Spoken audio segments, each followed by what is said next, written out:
Here. Kevin Comier. Robin Ivy. Jeremy Hammond. In attendance, we have boards from other towns. Do any of you want to call your boards? Townsend? Ashby, do you want to call your board president? Okay.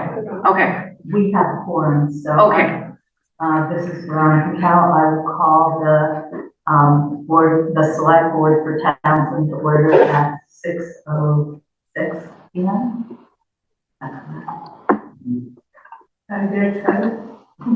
Veronica Cal. Does Pepperell have a quorum? Okay.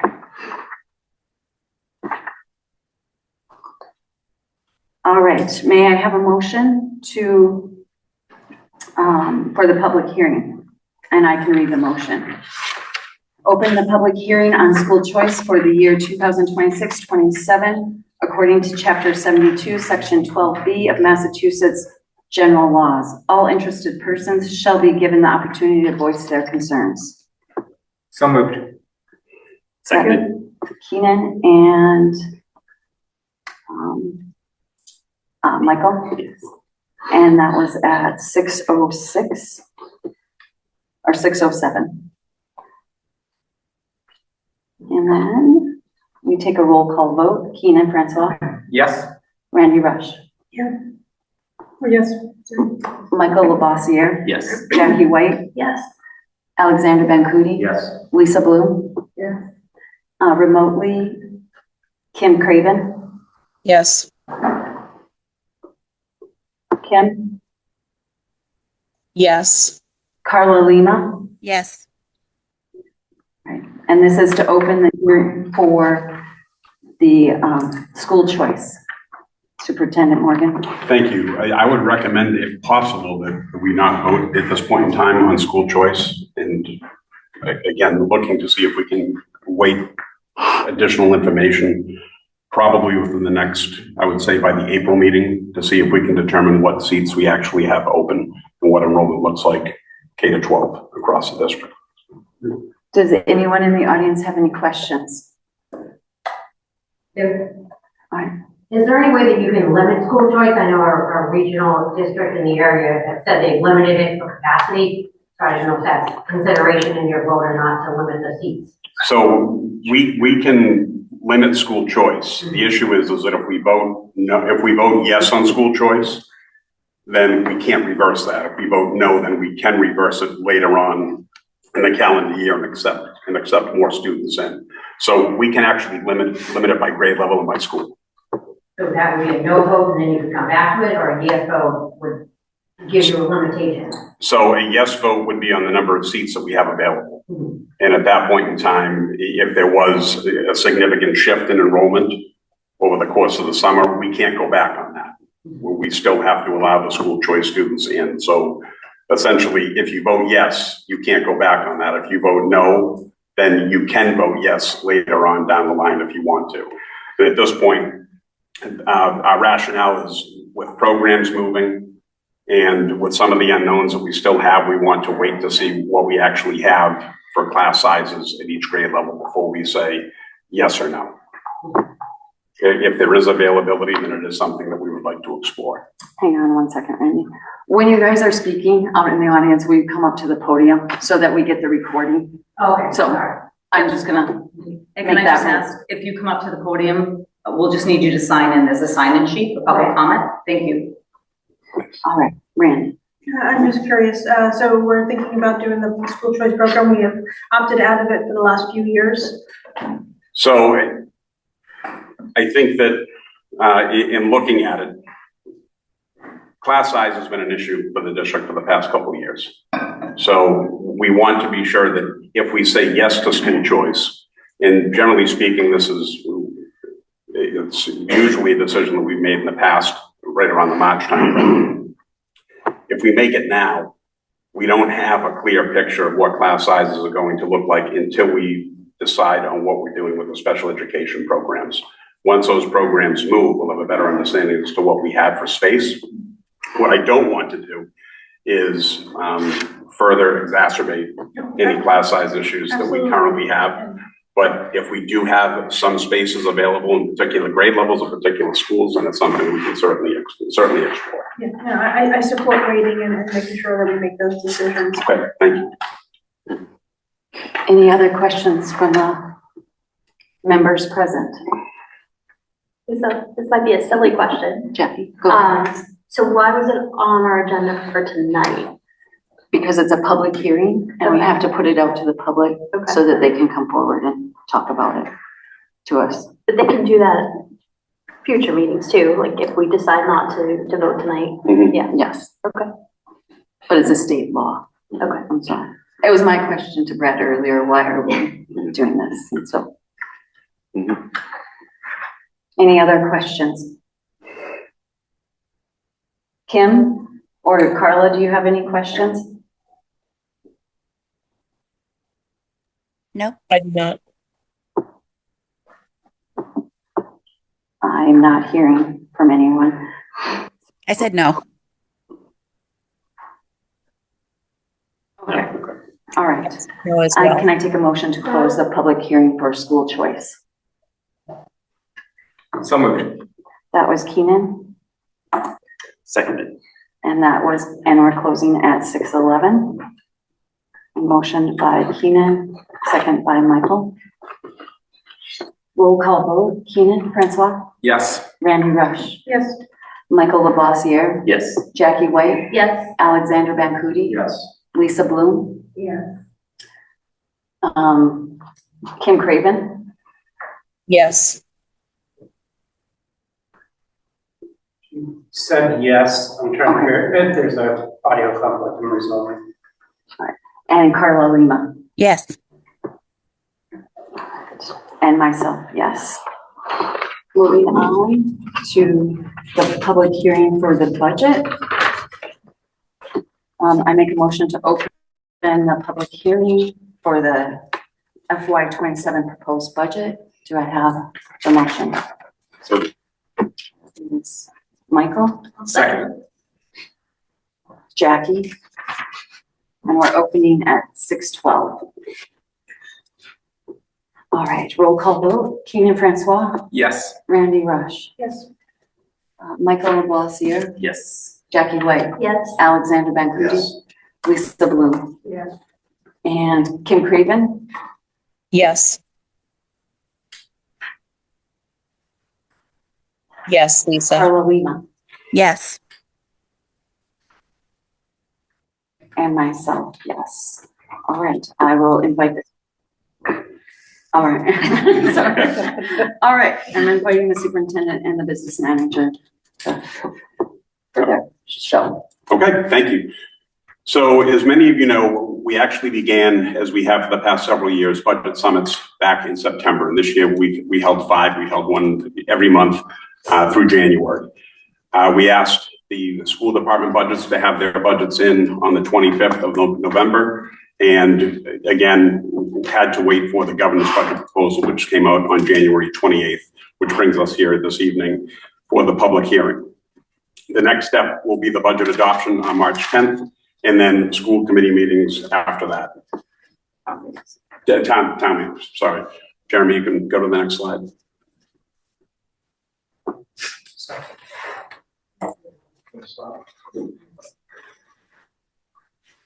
Oh, sorry, wait, slides.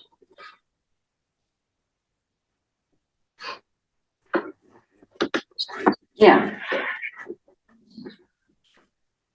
Yes, I'm gonna turn this way.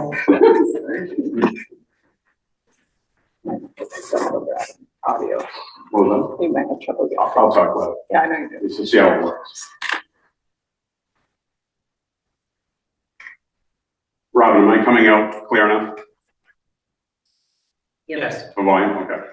Okay, we can go to the next slide.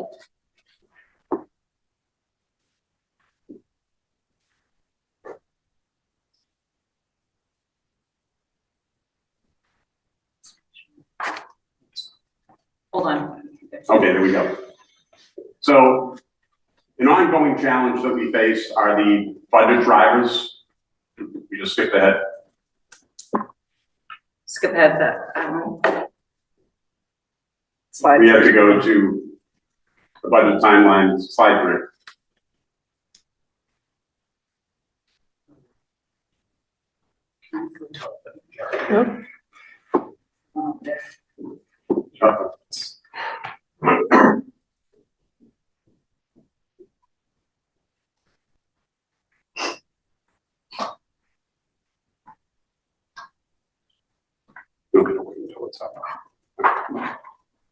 You go back.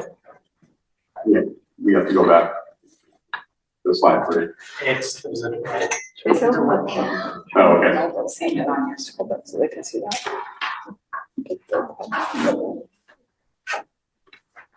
Okay. So again, some of the challenges that we face, staffing drive is an impact. The budget is that we do have new students, federal and state mandates, an influx of pre-K students who are in special education, an increase in the special education population, district placement, transportation, and social emotional student needs, as well as multilingual needs. This has led the district to respond by hiring additional counseling staff to support students, hiring English language or multilingual teachers per DESE mandate, hiring additional special education teachers, paraprofessionals, behavior technicians, and service providers to support our students and maintain compliance with individualized education plans, again, which are both mandated at the federal and state level. The result is an increase in mandated staff, leaving North Middlesex with very little room to make any improvements in the general education area with regard to content teachers, because we're essentially making cuts to content areas because we have to continue to hire in special education, multilingual, and so on. Next slide. Per pupil cost, as you can see, that the cost to educate a student in North Middlesex right now is just over $20,500. We are still just over $2,500 below the state average, and that gap increased by $1,064 over 2023. So our per pupil cost is still not where it needs to be. If it were, we would be in a much better situation. You can go to the next slide now. The overall budget, FY27 represents a 3.06 increase over FY27. So essentially, in looking at this, we weren't able to get to what all of the towns wanted. Right now, we were asked by the towns to come in at a 3% assessment, and both Ashby and Townsend are below that 3% assessment. Unfortunately, Pepperell is not. And that is an increase, this budget is an increase of 3.85 FTEs over 2026. And go to the next slide, please. So other budgeted 2027 funds, excess and deficiency, we're using $2 million from that to help support this budget. And then looking at school choice, $327,000, circuit breaker, $2,900,000, food service, $905,552, athletic revolving, $193,000, preschool revolving, $160,527. It's important to note in that we do have some staffing coming out of it, and then tuition revolving, $103,864, and we have 3 paraprofessionals coming out of that line. We'll go to the next one. The breakdown overall, that 3.06% increase, salary and contractual obligations and benefits, I cover almost all of it at 2.81%.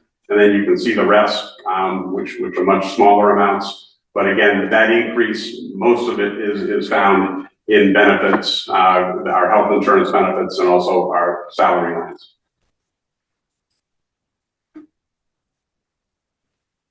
We were asked to look at what would we be looking at if we had an optimal budget, the budget that gave us everything that we needed. The difference from a 3.06 would be an additional 13 classroom teachers at just over $1 million. 3 would be going to Varnum Brook, 4 at Hawthorne Brook, 4 at Nissitissit, and 2 at the high school, an additional IT technician, an additional high school secretary, a shared assistant principal between Spalding and Squanicook, complete technology projects that were cut in FY26, restore curricular program cuts, and then restore virtual high school as well. So that would be the optimal budget. At this point in time, it is over 2% higher than what our current ask is. The impact would be an additional investment of $1,551,500 would provide schools with the resources to make up ground from recent cuts. This would require an override vote. With these additional resources, the district would address class size issues at all 3 levels with 13 new teachers, address the increased workload of the technology department with an additional technician, address administrative building coverage at Spalding and Squanicook to meet the needs of students and staff, restore curriculum access and support for students and staff, and then address technology needs at multiple buildings. Nancy, Sure. So the next slide is our historical foundation enrollment, which was from 2018 through this recent October 2025. It's generally a slow reduction. It's in this particular case, it's only the last certain number of years that we're including, but essentially a rather level from 24 to 25, with the exception of Ashby, which had a slight reduction in enrollment. Next slide. The enrollment, student enrollment is listed here with the shifts for the different towns. Ashby had a decrease of 36 students, or minus 0.70%. Pepperell had a decrease of 52 students, but they gained enrollment overall 0.27, and Townsend had a decrease of 35 students. So our projected foundation enrollment as of October 1st was 2870 for total number of students. The shift in the percentages by town is listed here. So Ashby was in FY26 was 13% of the district, and now is 12.30%. Pepperell was 48.68 in 2026 and is now 48.95%. Townsend was 38.32 and now is 38.75. Slide. Each year we send our enrollment projections for October, as of October, to NESDEC, and they run historical projections. We actually have these by town as well, if anyone's interested in that. It gives us a 10-year projection out of what they foresee based on the enrollments. This does not take into account, for example, large projects that may not have started yet, which I know there's been discussions about Pepperell having a project.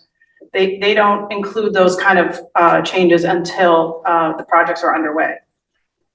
So as you can see, it's rather level, but slightly down over the next 10 years, according to their projection. We did project revenue this year. We have the governor's proposal. We've made a few slight changes to that, which I'll walk through here. Chapter 78, looking at the FY27 column, and the Chapter 71 and the charter are just about what the governor's proposal is, but with the exception of Chapter 71, we did include McKinney-Vento reimbursement of $150,000 there. We also, the governor's proposal included 87% reimbursement for those students greater than 1.5 miles, but we're not sure how the House and Senate will go with that. So we've actually reduced that to 85, just to be on the safe side at this point. We should have the House and Senate House numbers in a few weeks, I believe, and we can take a look at it at that point. So overall, from the 26 adopted budget to the 27 proposed revenue, we have an increase of 2.55% from state aid. The district revenue section, we discussed already using $2 million of E&D listed there. It also includes other sources of revenue that the district has, like Medicaid. We have investment income, and the school choice funding is 327, which is more than is in the governor's proposal, but we have more money in that fund. So we're just trying to slowly reduce the amount of the school choice to get closer to what we're actually bringing in for school choice revenue, leaving a slight increase of 4.44% on the district revenue side. The town assessments, the biggest issue I would say with this page, I mean, I'm not going to go through every line here, it's certainly available. We'll be putting this up on the website. Mm-hmm. So you can pull this up, but the biggest issue is that the minimum local contributions that the different towns the required contribution ended up being a little bit, off, where Pepperell, you can see Pepperell has a 6.59% increase. Ashby was 3.77 and Towns was 3.31. And these numbers, are result, again, we were, as we were talking about the budget in the beginning of this process, we just used a 3%. And I think I mentioned that it's really hard to project what those numbers are going to be. And in fact, the municipal growth factor is one of the numbers that's factored into this, and that is not even available on the website yet, or maybe it is by today, but it wasn't as of the time of the governor's, if the Chapter 70 work was coming out. So that's a factor in income in the towns and valuation of property. So that's the minimum local contribution that you see there, the very top section. Then certain portions of the budget are above that, which is true of many towns in the state where we're actually have, I would say most towns are paying above that minimum contribution, resulting in the operating assessment of the 3.53 average at the bottom. This page has the transportation assessment, which is really pretty good overall. It's a 1.17%. And again, that's because we're using a little bit more funding from McKinney-Vento, and we also this particular school year had a half of less bus, so we have those numbers are coming in a little bit lower. So overall, the bottom figure is the total assessment for operating and transportation, and you can see how it translated with the different towns. So enrollment plus the municipal growth factor affected the towns and where Ashby's at 0.33%, Pepperell's at 4.53%, and Townsend at 2.63.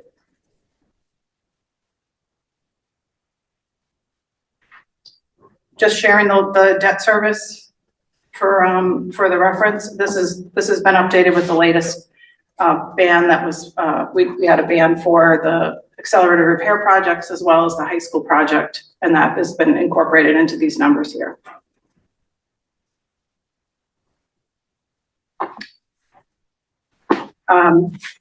Excess and deficiency, most of you are aware we have a certified excess and deficiency of 3,549,313.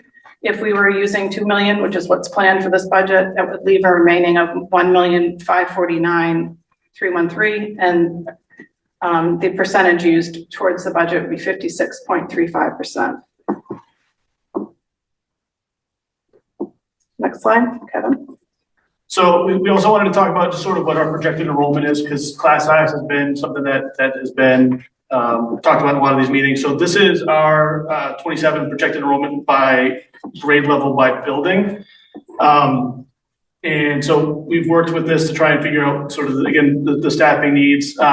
We've done a more holistic look at it because we know that there's going to be shifting of teachers between grade levels, but we don't know who those teachers are or which grade levels yet. We don't want to, put that out public without speaking to teachers. But we feel like we have a plan that addresses some of this. Next slide. So what we did here was compare, again, the town had asked us to come in at a 2.47%. So that's that first row. And all I did here for this table was take the projected number of students per grade level per section and divide it by the number of the classroom teachers. Because sometimes you see student teacher ratios that also include, they'll just divide by the total number of teachers in the building, but that would include specialists and other calculations that don't necessarily show the true what's happening in a classroom. So in this case, it was just strictly classroom teachers or content teachers at the middle school level. So you can see that when we're using that sort of 25 demarcation that it comes up a lot. The town asked we would be a significant number of our classrooms would average over a 25. So the middle columns are our request 3.06 budget. And you can see we've addressed some of that at the elementary level by budgeting in an extra kindergarten teacher at both Squanicook and Varnum Brook to bring those class sizes down again to sort of address some of the needs that we're seeing there. It still doesn't really touch the middle school though. And then what would happen if we get that optimal budget? You can see on the far right where that would make everything a lot more pleasing to the eyes of both the staff and students and buildings in general. But just to kind of give an idea of what it could have been. Now, all of this is sort of has the asterisk of this is with the current special education alignment. If we move steps to Townsend, some of these numbers might fluctuate a little bit, but it's still generally in the ballpark of where we. As for the high school enrollment, this is what we're looking at right now. So again, we're projected to lose a few more students, a little over a dozen for 2027. One of the sort of analyses I ran today, just again trying to get as much information as we can. The last 4 years, the average attrition rate of 8th graders to 9th grade has been a little north of 30%. The prior 4 years, the average was 24%. So again, the idea of, how are we supporting our students? How are we able to use this budget to maintain some of those 8th to 9th transitions that we seem to be losing a little bit more over the last couple of years? Could help this number, but this is what we're looking at right now for 2027.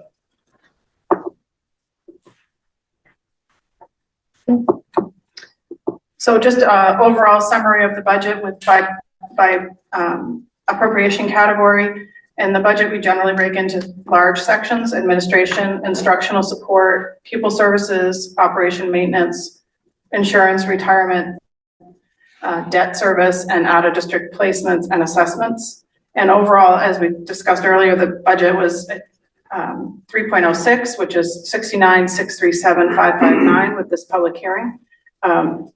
Just over $2 million increase over FY26. I broke the appropriation categories in a different view this year, just to switch it up, and essentially just gives you a feel for where the larger spending is in the budget. So obviously instructional support all the way on the right is the largest category. And you can, I'm not going to read out each one of these, but just to get a feel for where things fall. And again, teachers and staff, instructional support, retirement, insurance, program second. So that's pretty typical for a school district in general. Yep. So again, in looking at the 3.06, we are still looking at some potential unknowns for our budget. First and foremost is that for special and regular transportation, special ed and regular transportation, we do not have a final number for FY27. We do have had route changes this year, as well as a half bus reduction in FY26, as well as some enrollment changes. So again, we do not have a final number on that as of yet. Special education is always a moving target when it comes to tuition. That's something that can change on a month-to-month basis. All decisions with regard to special education are team decisions that are made with a team from the school, as well as the caregivers of the student. So whether or not a student remains in district or goes out of the district often is at the discretion of the team. So that is something that we always try to keep a very close eye on, and we monitor it on a month-to-month basis. Retiree health insurance, the GIC, we do not have what that increase is going to be. We should have that on the 12th, so in a couple days. Some good news that we do have is that our Blue Cross Blue Shield insurance is coming in at this point, or I should say looking much lower than anticipated as far as what that increase looks like. We are still working on final numbers, but something that we are cognizant of is the fact that where GIC is likely going to experience a significant increase, we could see people that do not currently take our insurance shifting onto our insurance. So how big of a savings we actually have with health insurance really won't be determined until open enrollment, in the April-May timeframe. So that's just something that we have to be aware of with regard to health insurance. Staffing needs, again, looking at some specialized positions that have been very difficult to find qualified candidates. And also addressing some class size issues at specific grade levels primarily. Kindergarten this year has been a very difficult spot. It does not look as though those class sizes are going to be as high next year. At least that's not what we're projecting. And the large kindergarten class sizes next year should decrease in first grade because we have additional sections. 7th and 8th grade, we will certainly be dealing with large class sizes again. coming close to, if not going north of 30 in a class. So that's something that we do have to pay very close attention to. And we have some ideas to potentially deal with that. Enrollment, actual enrollment is fluid. Again, it's very difficult to project kindergarten. We oftentimes do not have students registering until late August, no matter how often we ask people to register their students early. It does not always happen. Homeschool returns, move-ins, and DCF placements. Federal funding, federal grant funding is something, again, we're not entirely sure what that is going to look like moving forward. So that is something that we'll keep an eye on. Other insurances, liabilities, workers' compensation are pending final rates. State budget process, legislative budget process can impact estimates for transportation reimbursement, Chapter 70 and other funding. And then another thing that we're paying close attention to is that even though this increase, we're finding the 3.06 to be extremely responsible, next year is going to be, I think, much more challenging, in that all 5 of our CBAs expire on June 30th of 2027. So that will have an impact on the FY28 budget, because all 5 of them come at the same time in that cycle. Questions? Are there any questions from the audience members that are here? All right, continue. Please think of it. I'll sign it. Oh, is it no pen? Mary Doherty, Town of Ashland. I just had a couple of questions in regards to the optimal budget. I see a lot of your expenses and revenues. I don't see where there was any cuts. Can you explain to me just a handful of the cuts that were made to get to your optimal budget? I see there's an increase of teachers and staffing based on ratios. I don't think it was ever identified, not to my knowledge, what was actually cut in the budget to obtain the optimal budget. We didn't move forward with the optimal budget. That's the 5.35 or. Okay, so the budget that we have that you're. So 3.06 is what's being. 3.06. So can you just explain some of the budget cuts that were made that weren't student related, such as teachers or IT? I mean, what are some of the cuts that were made to get to that budget? You can take that one. Yeah, so I'll look at this. There we go. And I want to point out that we're not voting on the budget tonight. This is just a hearing on the budget. I'm just trying to Okay. gather the information. Thank you. Sorry, it's just sitting here spinning for a minute.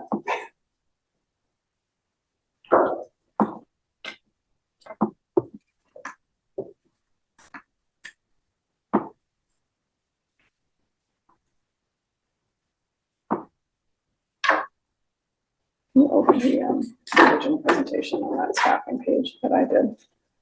You know what I'm talking about.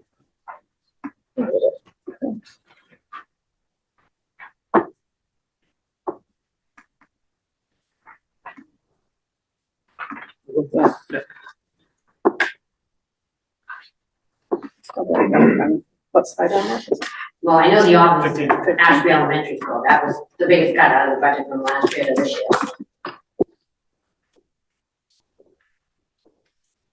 So the changes that were implemented when we reduced the building were last year, or I should say FY26, not FY27. However, we have some areas where we've added staff, some of it happening this year, and some areas where we've reduced staff.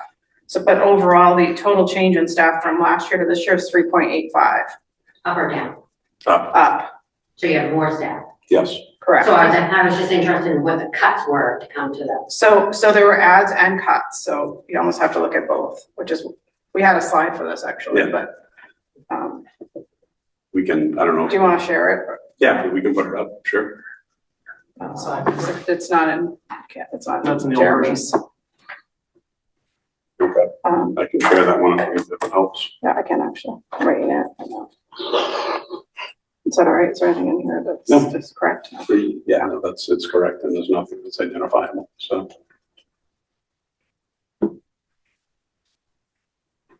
Can I just clarify, cut from what? I'm just trying to figure out how we get into the budget and what cuts were made. I understand. But like cutting from what, I'm not understanding your question. Cutting from From the what? reductions from last year to this year. You've had an increase and you've shown the revenue But and the expenses. So I'm looking to see where the budget was cut in order to shrink the budget down to the 3% that the town had asked for. It was, a lot of it's health insurance in special education placements. Well, I mean, I know that you budgeted a lot more for health insurance and you just indicated that you think that's gonna come down. Yes. In cost. So you Yes. budgeted a lot higher, which we all anticipate higher Yes. insurance. So that wasn't a cut, that would have been. But we didn't have a budget that was higher than 3.06. Like, it's kind of where we kind of landed at that at our first Right. draft. The 5.35 is we just kind of added when we were asked by school committee to what would it look like, but we never actually anticipated that that would be what we would get because we knew what the financial situation was, but there isn't, like, for example, like a 4.1 that we cut to get to 3.06. Like the No, 3.06 is pretty much our first step. That's what, So the school committee never asked you to go back with a reduced budget and cut some more. no, Not yet. Not yet. This is the first This is the opportunity. first opportunity that is presented. Okay, I think. And then we go through, and then we listen to the town, and then the school committee decides we need to go back for more cuts. as far as actual cuts go, there aren't actual cuts. This is our first budget that we're proposing. Well, I thought that was the last meeting when they. Can I just maybe clarify, the 3.06, is that level services from FY '26 to FY '27? Or were there cuts made between the two, I think is what, Mr. It's primarily level services. There were not additional cuts made. I think that's what you were trying to ask. I was just curious. There were some positional trade-offs, but they resulted in a 3.85% increase. I thought 3.85. 3.8, yes. So if my understanding is correct, at the last meeting, the school committee had 3 budgets to look at, an optimal, level funded, and one that included keeping AES. So there was no questions or anything on the budget or what it consisted. I know that when we originally said they were looking, the school committee was looking to close Ashby Elementary School. Last year, when they put it on pause, they said it was approximately $600,000 cost savings to the town to close it. And you would still have upkeep and maintenance, which you did. I think you said you budgeted $125,000 for that this past year when the school was on pause. My question is, where did that $1 million, because I know when you presented it to the school committee, you presented a $1.6 million to keep Ashby Elementary School open. I'm wondering where that $1 million increase came from. I know that you had mentioned that you would have to have a full-time principal, a nurse, a counselor, but those didn't exist 6 months ago when the school was open. So I'm curious as to where did those mandates and requirements come from if we hadn't had them there for the last few years? The only position that didn't exist was a full-time principal. Do we have a full-time nurse there? My understanding is Mhm. counselor. Accounts. Yep, So then I nurse, think- counselor, So I secretary. think that's what you were indicating that Custodian. you added to the budget. So I'm just curious, as I think I emailed and asked the question as to what the $1 million extra combined, where did that come from? And I just wondered if the school committee had asked that question too, because it was indicated to close the school, it would be a $600,000 savings that year to the budget, which would have been fiscal '27. So I'm just wondering, to reopen the same school 6 months later, or it would be approximately a year later, where did the $1 million extra come in? So in Brad's second statement, that second form that you put out, Mhm. it had the listing of all the positions that would be added back in. Did you read his statement? It's on the budget. It's on the website. It's on the website. And it lists out what positions were added. I'm To just curious, how reopen did they go Ashby. for a $1 million increase in 1 year of closing the school? The school still remains the same, you still maintain the school. But the savings itself came from the consolidation of Spalding, Squanicook, and Ashby. That's where the savings came from. Well, I think in your presentation, you indicated that closing Ashby Elementary versus Spalding at the time, so it was a little bit more, a little less of a cost savings because Ashby Elementary is smaller than Spalding. And I don't remember that being indicated. It was an individual, not It's significantly smaller. than Spalding. Yes, Yes. yes. So there would be a less of a cost savings, but you chose Ashby Elementary to put on the cost and not Spalding. Yes. So I'm just curious, again, I didn't hear any questions from the school committee at the last meeting when they voted as to what the $1 million extra came in at. Where did that come? You're telling me So that? if I may, my understanding was much of the savings that came from Ashby Elementary School last year did come from the consolidation of staff, and that, was shifted around throughout buildings. Some people were not replaced, when they were retired or whatnot. But the $1.1 million, that additional increase, which I think you're referencing, is bringing back all of those staff members that we then need to staff Ashby Elementary School, which does not exclusively include school, like classroom teachers. It includes a nurse, a principal, custodial Secretary. Staff. So the savings from last year might appear less, but that's just as a result of the way that the numbers landed. When people retired, other people moved into different roles. If that makes sense. That's correct, yeah. Okay. The operating costs of FY '25 for Ashby were $1.7 million. So some of those costs got shifted to Spalding, to Squanicook, but many did not. To bring that back, it wouldn't be the same 1.7 because there are the technology and infrastructure things that did not get done at the end of '25. And Jeremy can speak to those a little bit more too. So all of that came back, but that's not a cut because it was never actually in the '26 budget. So it had already been cut. So it wouldn't be cut again, if I'm understanding your question correctly. Okay. I think my other question was, at the same time that I know the MSBA had a loan on it, so I was just wondering where that might, I know they're trying to get a meeting together with the MSBA, but, We have not heard back from them yet. okay. And so once we hear back, which I think you're on the emails and the Yes. towns are on the emails. And so we have not heard anything back from the MSBA. I think my final question right now, if I can pause, would be so if the school committee voted last meeting to pick the budget that we're looking to vote on tonight, or have a public hearing on, I think you said March 10th, you're gonna make the final. Is there any recommendations from the board to come and make any other further cuts? Or are you putting? That's why forward- we're having the hearing, so that we can have the budget presented. Mhm. And then finance will work on a part of it. We may get better numbers and the budget may move down further. But or it may move up. I mean, we'll see how the school committee, there's 9 people on the board, what their feeling is at this So time. That's why the hearing is. Would that have happened at the last meeting as well? Why weren't there any questions or considerations at that? So we had a brief discussion, maybe not brief, during our last finance meeting, and even we briefly touched on it, the finance meeting before that, about a lower budget, a 2.47 budget, but that hasn't been fleshed out. The finance committee has not made a recommendation on any kind of budget yet. This is the first time that this is being discussed in a public forum, with the entire school committee about the merits of the 3.06 budget, and so forth. And I'm sure Kim Craven might have something to say about that if she wants to. But the school committee is the one that voted on it at the last meeting, it's not the. We didn't vote on We it. didn't vote on it. That's a purpose of this meeting. Did you not bring forth a budget? It didn't include the Ashby Elementary School. It's just a draft. Just a draft, Yeah. but you had a few budget options to the school committee at the last meeting, correct? Yeah, and then we presented Yeah. those to So you finance. voted Yeah, on presented it, like, them. We We presented discussed them. it in finance, and I think the overwhelming thought was not to propose I'm forgetting the percentage. 5.27. Thank you. Sorry, 5.27 budget, but that they were comfortable to present tonight at the public hearing a 3.06 budget. And again, there But I are understand things that. that we are waiting on, numbers we're still waiting on, but essentially that it seemed like that was the best option, given that the towns advised us that they don't want to have an assessment that's more than a 3%.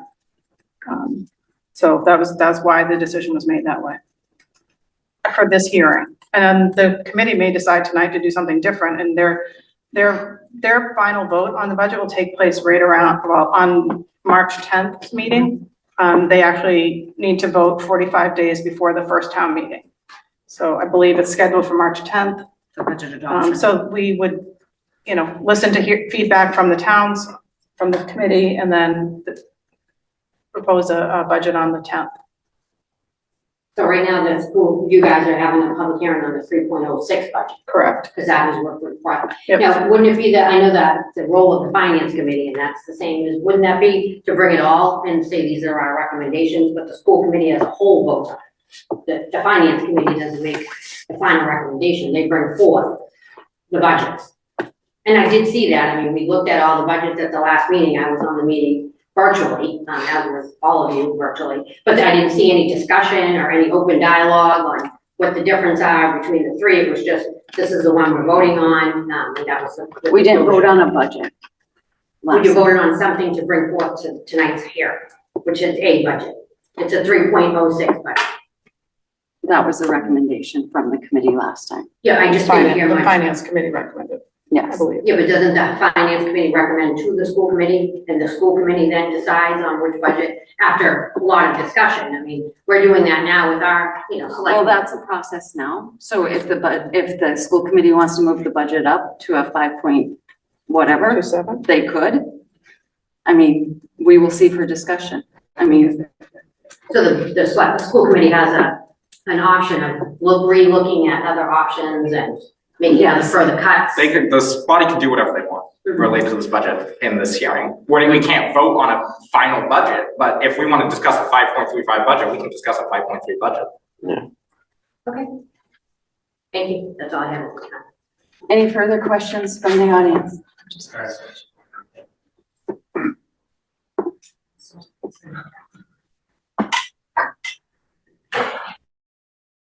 Administrator for the town of Townsend.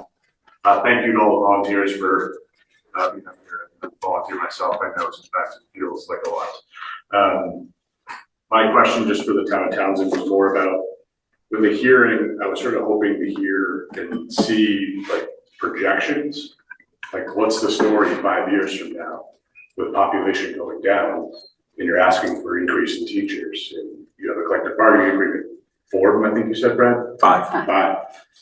Townsend's in the same boat with several of its agreement, and I'm just trying to understand how they're all gonna fall, and if you're potentially adding FTEs, but your population's going down, it's counterproductive. Right. It's not a great ROI for what taxpayers are putting into the budget.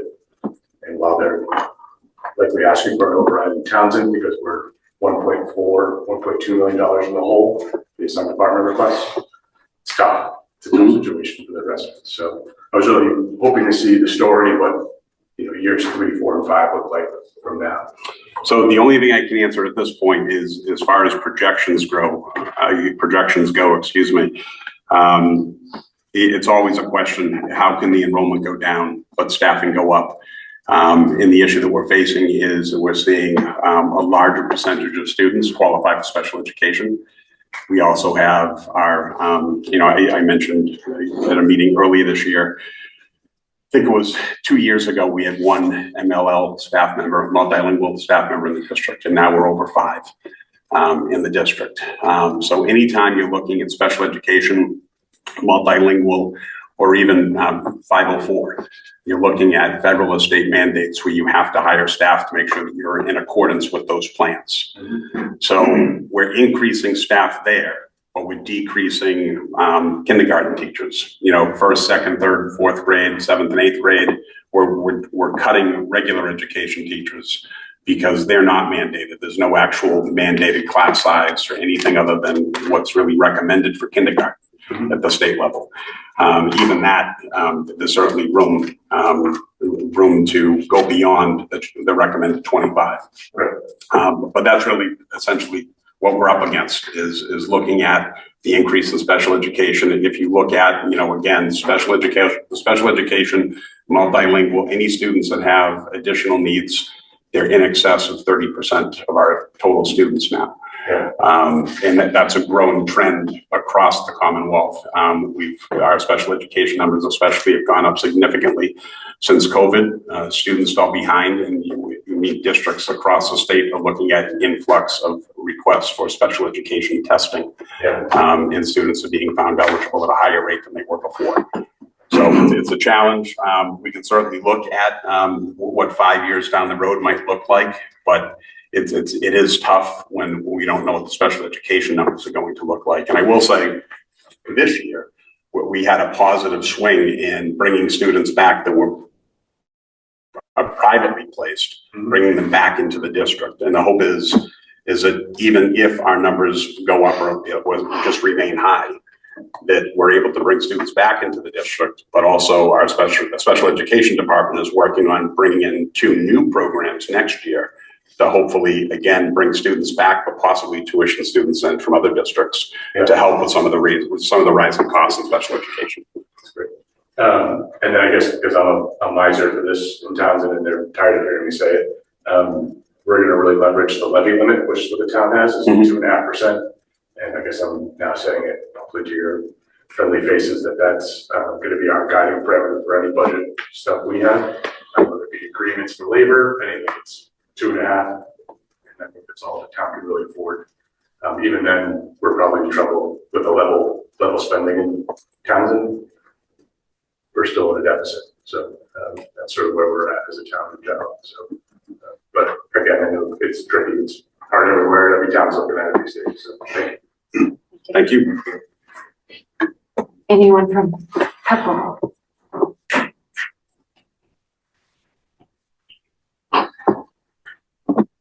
Chuck Walkovich, Select Board, Town of Pepperell, 8 Countryside Road. First, I'd like to thank the committee and the finance subcommittee for the work they realize, the difficult task that the towns have asked you to do. And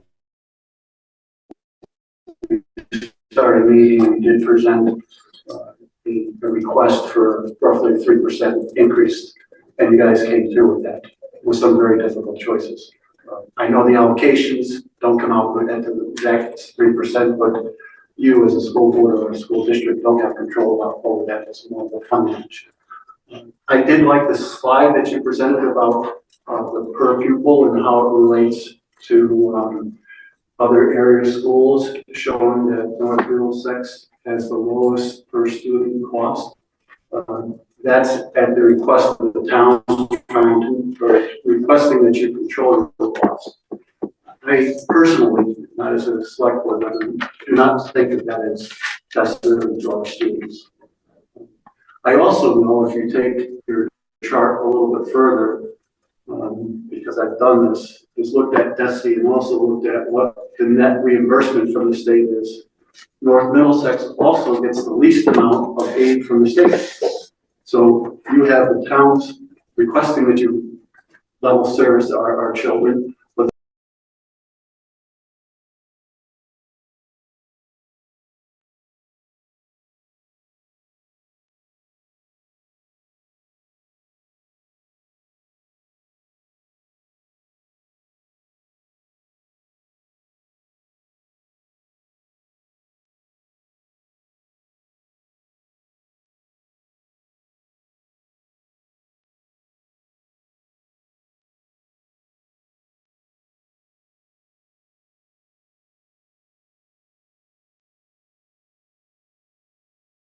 on the foundation formula for budgeting or Chapter 70. If you attend any of the public hearings that were held last fall and last spring, every member of those committees said that the formula is broken. Yet no one put together a bill to force the bill to be looked at. I would ask every member of the school committee and every resident in each of our towns to write to our legislators or to meet with our legislators and demand that the Senate and the House select an independent third party to begin this process. The state Senate has not done anything as yet for this in this year, so that means nothing will start until fiscal 27. Fiscal 27, they'll deliberate for a year or two. We will not have a solution to this revenue problem until fiscal 30. I don't think that we as a district can stand for that anymore. We need to have a formal plan with our representatives and our senators to get our voices heard. What we've been doing has not worked. I've been to the State House for 2 years now at every public meeting advocating for this district, and our voices have not been raised this issue. Again, I'd like to thank each member here for the effort and the time that you you put into this budget, as well as the administration, for all the efforts they do for educating our children. Thank you. Anyone else from the audience? Are there any comments online? Anyone Nobody's their raising hand? their hand. If you are a virtual attendee and would like to comment, if you could raise your hand.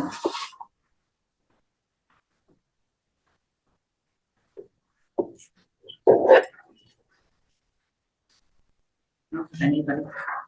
Anyone from the school committee have any comments or questions?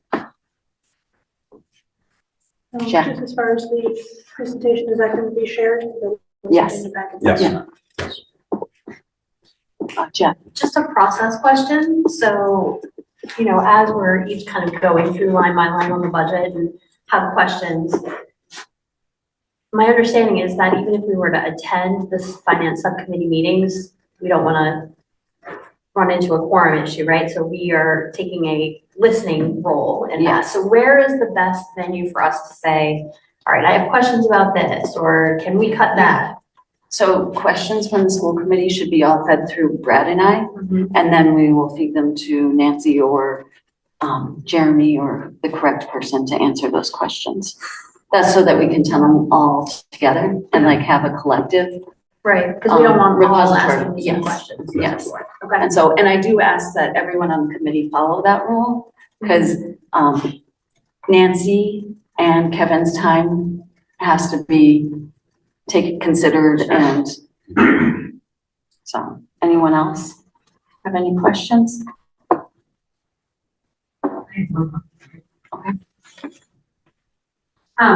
You said that the board school committee at this joint can make further recommendations or kickback. My understanding is that we've already sent the closure of Ashby Elementary School to the state. Can that be pulled back? No, it cannot be rescinded at this time, So because then the this- process is in motion. Nothing can be rescinded from So this one of the body. budgets that were presented to the school committee can now not be looked at. We can go up in budget. The decision on Ashby closure, that's done. Like, it's been done. We can't go back and do Ashby, but we can bring our budget up by adding more staff, by adding more instructional services, things like that, if we choose to. So am I wrong to say that then the budget was already presented to the school committee to vote on? If it didn't include Ashby Elementary?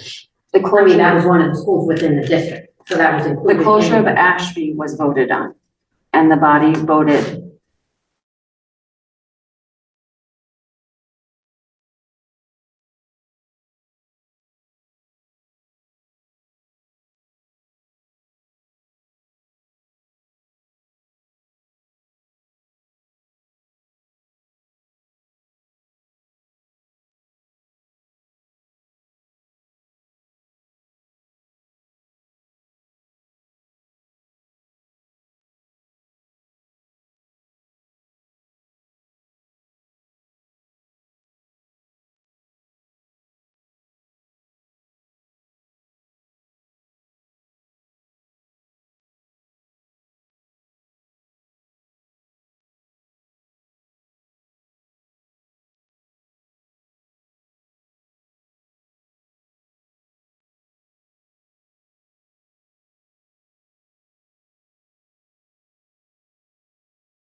For anyone at home, we did pause the meeting while correcting that. Did not miss anything. We are up. You guys can just. Anyone from the audience? I'm gonna go back and ask anyone from the audience wanting to speak. Mark Matthews. I'm looking for him, was here, but he dropped off.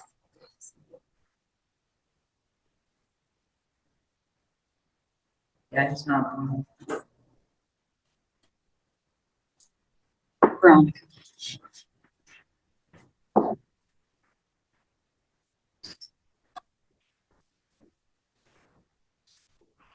do have Jessica Callan when you're ready. Right, what I'm asking is what is the percent assessment for each of the towns over the assessment from last year? I see that there's a transportation, an operating budget, and a debt assessment, but and I understand that the total budget is 3.06, but what is the assessment for towns? And we need that for budgeting purposes. I know you don't vote until March 10th, but with the budget you presented today, could you tell us The percentage is 2.63 for Townsend? for Townsend. That's operating and transportation, but not debt service, because debt service is excluded. So usually we separate that out. And so your debt service is 1,429,714. Which is 13.82 higher than last year. 13.8, correct. Okay, thank you.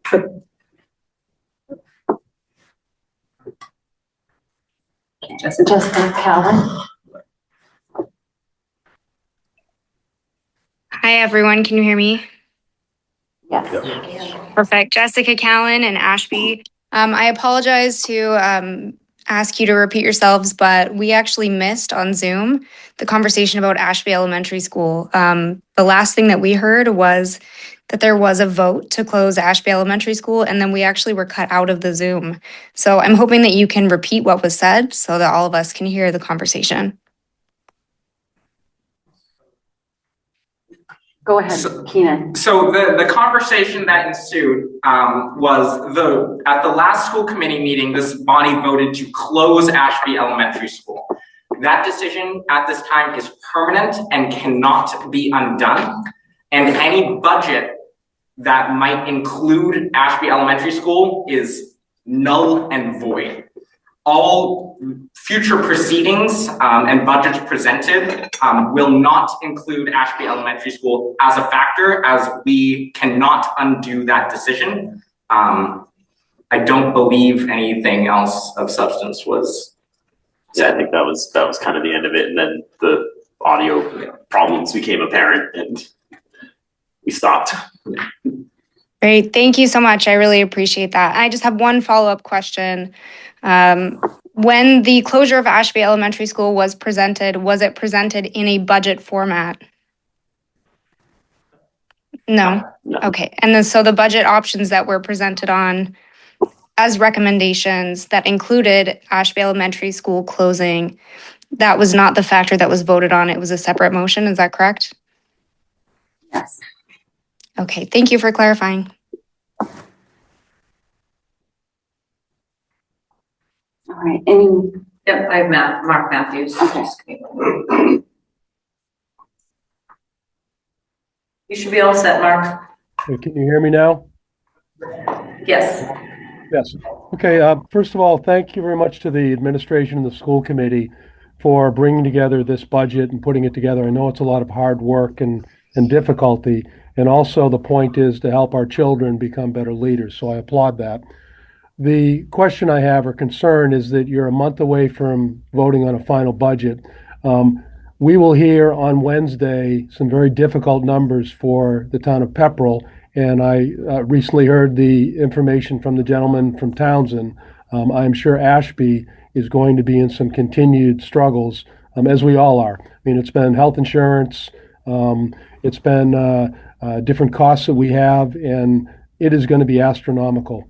So I ask, I guess at this hearing, please don't stop. Look, turn over every stone. look for every opportunity. Again, we want to have good quality education for our children, but I think our communities, due to the lack of state funding, as Chuck Walkovich had already said, we are in dire straits.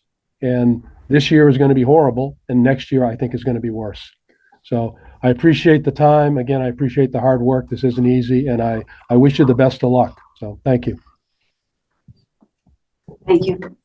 Any more questions from committee members or from the audience? Keenan?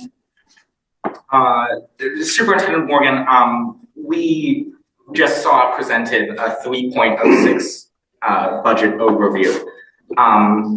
I understand that the 2.47 budget that the towns can support may not be fully fleshed out, or might not even be up to date, given that information from Townsend.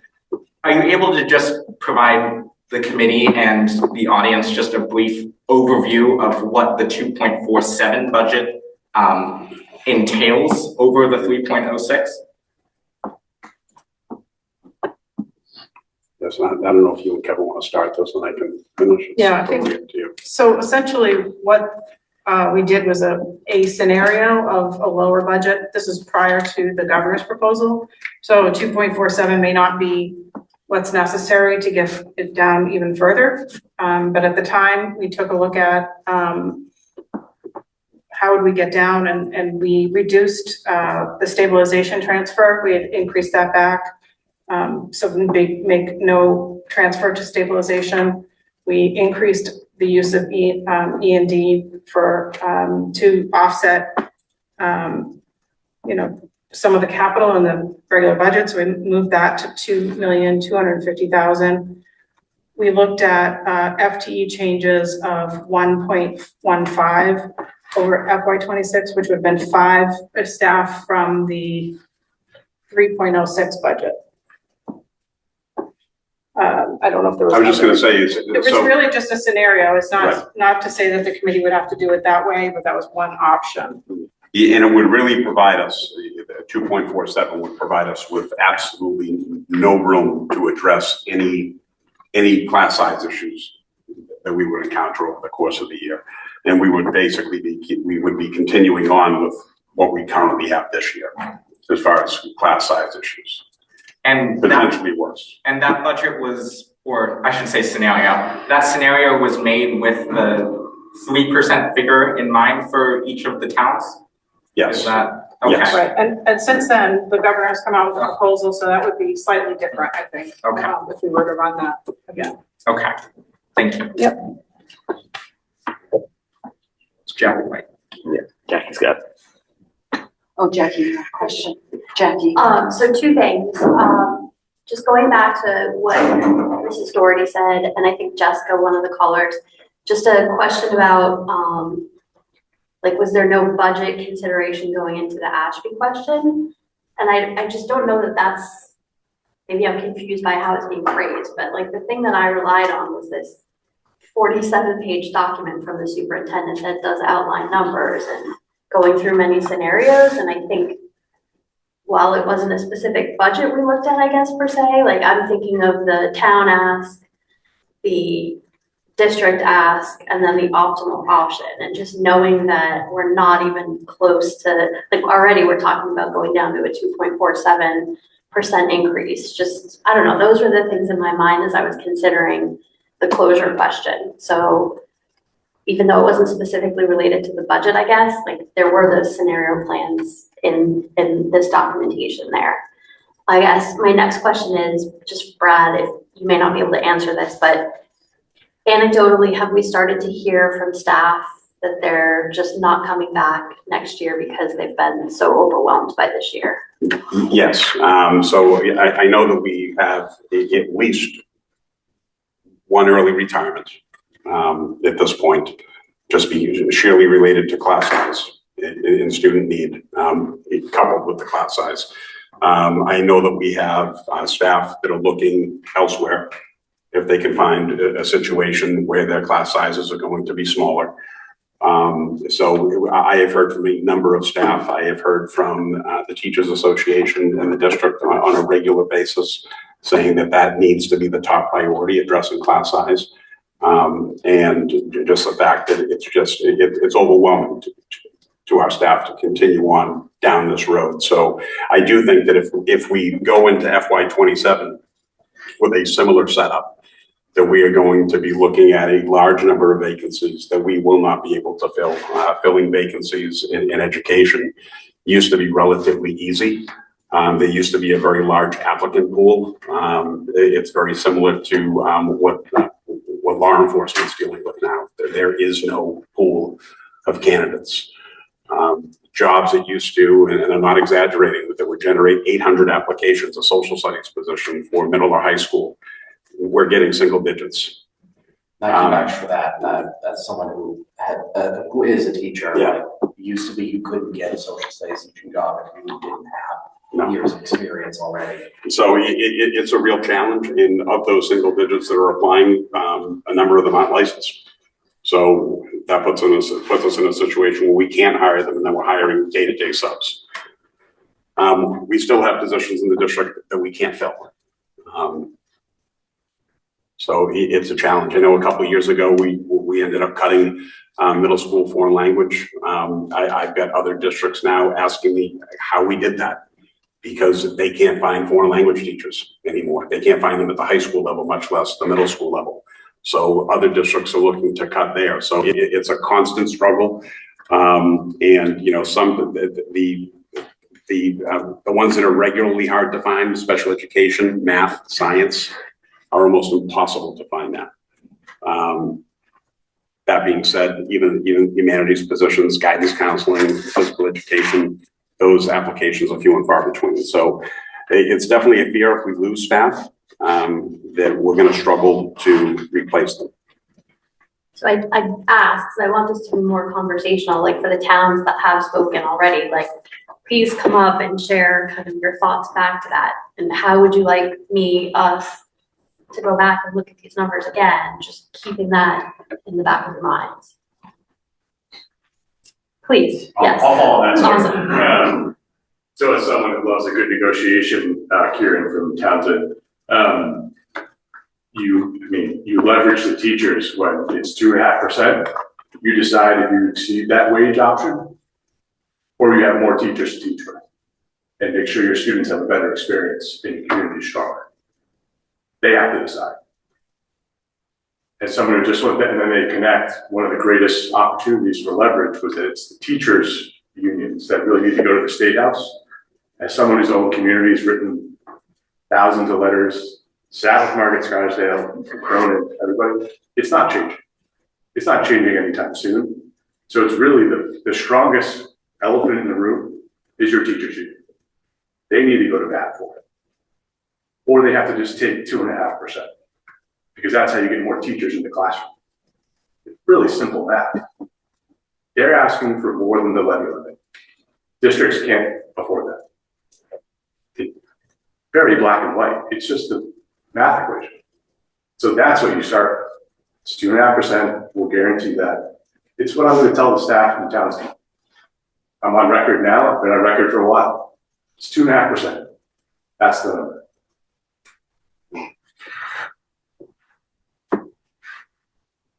Carla Lima has her. Go ahead, Carla. Yeah, just a quick question. Did we have the same issue with understaffing,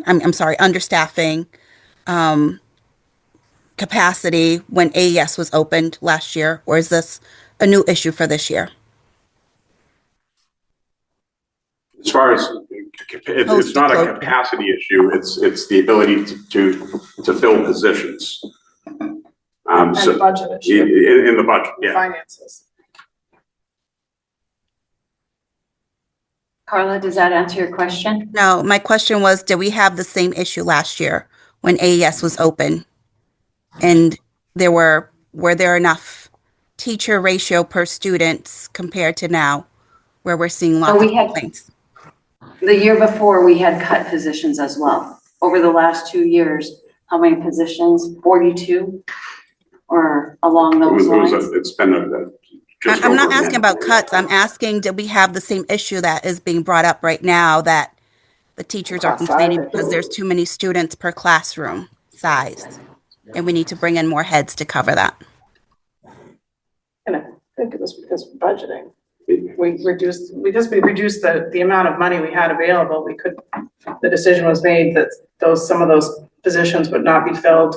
And there were reductions last year as a result of that. So I'd say the class size issue it's been ramping up, but last year was the first year where we had significant teacher reductions. The middle school model was reduced.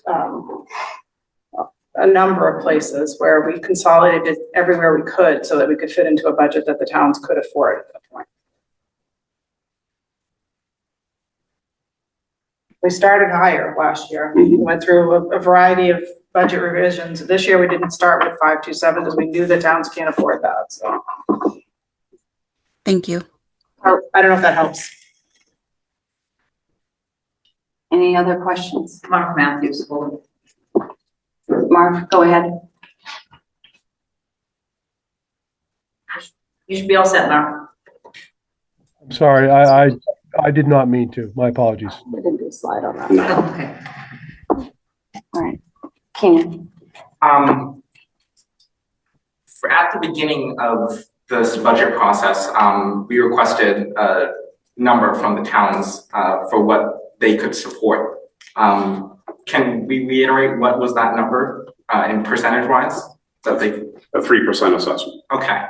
And that's per town, like per town, their per assessment. town. I just want to clarify from the Townsend Select Board or Town Administrator, you just said that you are now saying that you can only support a 2.5%, or is that going I forward? can quote the letter if you want, and this is from our previous. Sure, I'm happy. So, Can I have you come to the podium? Sorry. And just state your name and. I'm a member of the select board and I'm liaison to the school, so I've been enjoying all our budget meetings. Thank you very much for all those. Learned a lot. This is from the letter from Andrew Nelson and Mary, the three town administrators. In FY27, we expect growth to be even lower. It is therefore critical that North Middlesex work within our limitations and produce new assessments within our projected annual growth. For FY 2027, we are collectively anticipating about a 2.6 revenue growth, levy, state aid, local receipts, and new growth. And that would be an increase to NMRSD of $1,067,072 in total new spending for the district, including debt service. That mixes up the calculation slightly as it is above levy. Okay, thank you. Yeah. I suppose I have the Ashby Town Administrator or Town Manager, Town Manager, my apologies. What is it that your town can support percentage-wise increase over last year? I think we indicated in the letter that it was a Sorry. Yeah, we have the 2.65% was the increase. Our proposition 2.5 is only allows us to raise our property taxes by 2.5% every year. So that levy difference automatically goes to the school. It has most budgets in every town. The school has at least more than 50% of the overall budget. I can only speak to Ashby because we have mostly property value. We're a bedroom community, unlike Pepperell and Townsend, who has a little bit more industrial and commercial. So we're only able to do the 2.5% is our growth. But I'm standing up here, you had suggested a few things. I had made some suggestions before, and I told it wasn't our budget to make recommendations and so forth. As our budget is our budget, it's not, the school committee's budget as well. But I'm just curious as to the non-union, what is the pay increase that's been budgeted into this budget for the administrative staff? The non-union. I cannot speak to every staff member, but the superintendent's contract is a 3%. 3%. And I can't speak to any other administrator than that. That's the only one that I'm familiar with off the top of my head. So we don't know if there's an overall non-union pay increase. We don't know what that is. How did we budget? That's individually contracted. Everybody has a contract. So clerical has a contract. We all have contracts. The business managers have contract. And you have a contract? I have a contract. Okay, I just, in Mass law, the only people allowed to have contracts with our department heads, and there's just a few of them, not all department heads are allowed to have employee contracts, so within those, I mean, are they due annually? Or is there Some are a 3-year annual, contract? some are every 3 years. So either 3-year or annual, generally. Has there been any reduction to the administration staff Last year, this year? I'm talking about. no, No. No. None proposed? no. None suggested by the school committee? I just know when I present a budget, we're asked to make cuts in all areas, and we've had to make drastic cuts as well. We're probably gonna look at those as well as this year comes in, as Townsend and Pepper both indicated. You know, we're up against a lot of the same or different mandates, but same. We're required to pay the contractual, we all have unions, just as yours. We have teacher unions, we have highway unions, we have police unions, the other towns have fire unions as well. So I'm just interested if the boards look, and the school committee is looking to do any suggestions of making any administrative cuts. So I can speak to myself personally. When we talk about when I look at administration, there's two different things. I'm looking at central office administration, I'm looking at building administration at individual schools. When we're talking about individual schools, we have a lack of administration in the building. They're overextended already. And central office staff has been picking up the slack where they can, but they have their own jobs to do.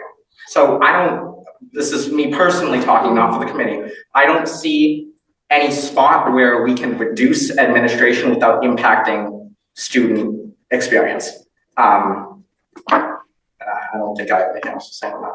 Well, I just know in the towns, and I can't speak for the towns and their Pepperell, but in our town, we've cut all administrative assistants. So any assistant to a person was cut years ago and never brought back, only because we have a very limited budget due to the 2.5 proposition mandate to us. So we can only raise what we can raise, and we can only tax what we can tax. So we've made those cuts, and we've never unfortunately been able to bring them back. So we too wear a lot of hats. I wear several hats for the town of Ashby, and we have to do that because of our budget constraints. So we have constraints that we can't hire the staff that we need as well. So we make do with what we have. So we work with what we have, and we make do with what we have.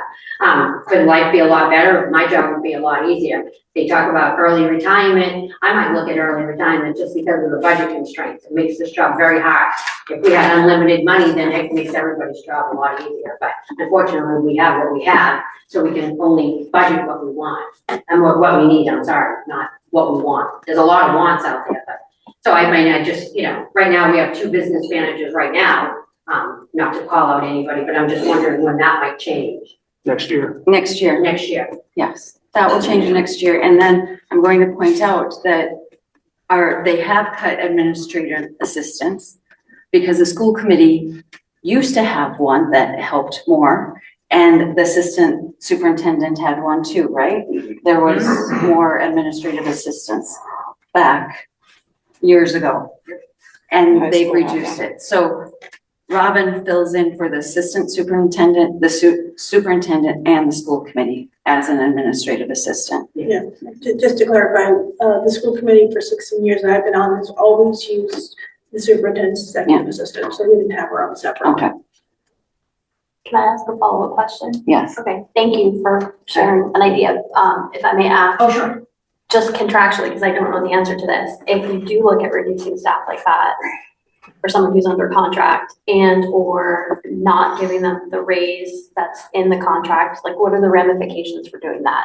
Well, I'm talking about the non-union. I mean, Yeah. right now, we have the contractual as well, so we have to, whatever's contractual and budgeted, we have to budget for that, because it is a contractual amount, whether it's. Just sounds like we're in a 2.5%. different position, maybe, because we have so many contracted. Yeah, I was unaware that they were all contracted roles, and normally non-union people are the administrative staff. Again, our administrative staff is 32 hours, and I cut that down to 19 for cost savings. So it saves the town of Ashby $50,000. So again, that makes more work for me. As you said, some of the administrative assistants are gone, so we do have to make those concessions to meet the budget, because I have to bring forth a balanced budget to the town to vote on. So I appreciate just those considerations. And again, I apologize for not thanking you all. I know everybody else did, so I really appreciate our selectmen. You guys are all volunteers, and it is a lot of time consuming away from your family, so I appreciate it. Randy?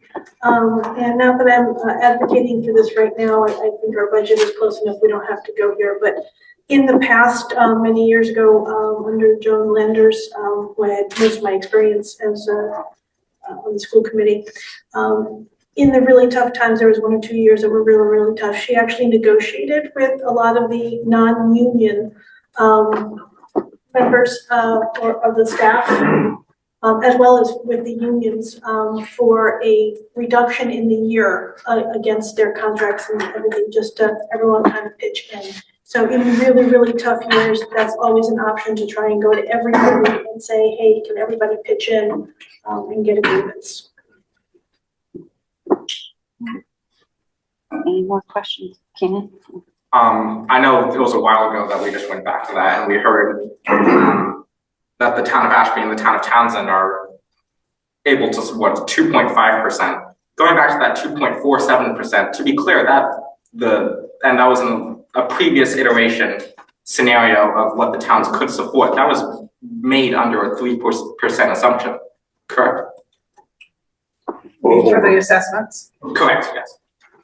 Yeah, I think, yeah, the debt is excluded, it's outside of the 2.5, so I mean, usually people look at those as separate things, but yeah, it was really not a 2.5 in the case of the prior. Okay. Thank you. Not to say that we couldn't make a change that would get there, I'm saying at this point, we weren't looking at that. You know, we sort of backwards engineered it and said, how much will we need to spend to get the 247? We found it was around 400,000. So we didn't piece by piece say what that 400,000 was. We just knew what the target would be. Yeah. Right. All right. Go ahead. Veronica Townsend, I guess the question is then, could more money from E&D be used to offset that 400,000? The committee, yeah. Thank you. The committee would have to look at it. And in our upcoming discussions, we will discuss that as well. To see if E&D will be, or a different funding would be found. Any more questions? Any questions from the audience online? Actually, I have one more. Can we just talk about school choice for 1 second? Or can I ask a question about it? Sure. So it's right now on as a revenue line item. I forget what the dollar amount is, but if we're saying a no to school choice, we would not be getting that revenue in, right? That's going to be going away. Yeah. It's slowly reducing over the years because we have had less and less school choice students. However, there's a fairly large balance in there, so I don't see where we wouldn't be able to use that same number unless the committee was like, absolutely not, we want to leave all that money in school choice, but we could, I'm trying to wean off of it as other funds become available to shift it so that we're using less of it, knowing that we're not bringing more in. Yeah, okay, thank you. So, and to clarify, school choice, we get 5,000 per student. Is that correct? That's correct. Plus if they're a special education student and there are costs associated with it, they'll reimburse us for that as well. I actually just have the number. And that number, that 5,000 has not changed since 1993, that we continue to get 5,000 per student. Go ahead, Randy. So yeah, we used to have, we were doing this consistently, about 80 students in K to 12 in the district. And we were getting 400, 500,000 was the maximum we had. All this information can be found on the DESE website. They do have for every year school choice in, school choice out, and we can see in the last, I think, 4 years it's been since, or 5 years. Maybe it's been 6. I forget how long when we stopped. It's been a while. Since we stopped taking in school choice students, which is why that number is going down. So we still have them in the district, in the upper grades, because once they're in the district, they stay in the district. We don't send them back just because we leave the program. We just don't take anybody new in. Well, we can't send them back, right? Like No. that's, yeah, once they're in, they're Once in, they're in, as they're long as they ours. want to stay. Yes. The most recent number I have is in 2023, with all the adders, it was $6,623 per student we got.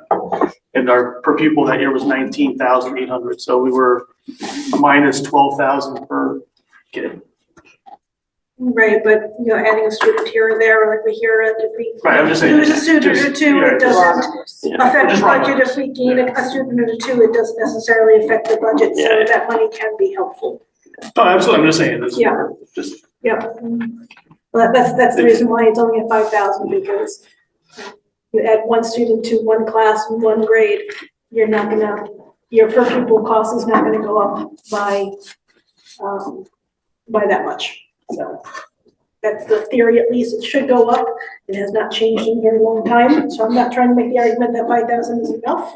But we shouldn't, you know, I don't see them ever going to the per pupil cost. no, in 2008 it was half, and now it's a third, so. Yeah.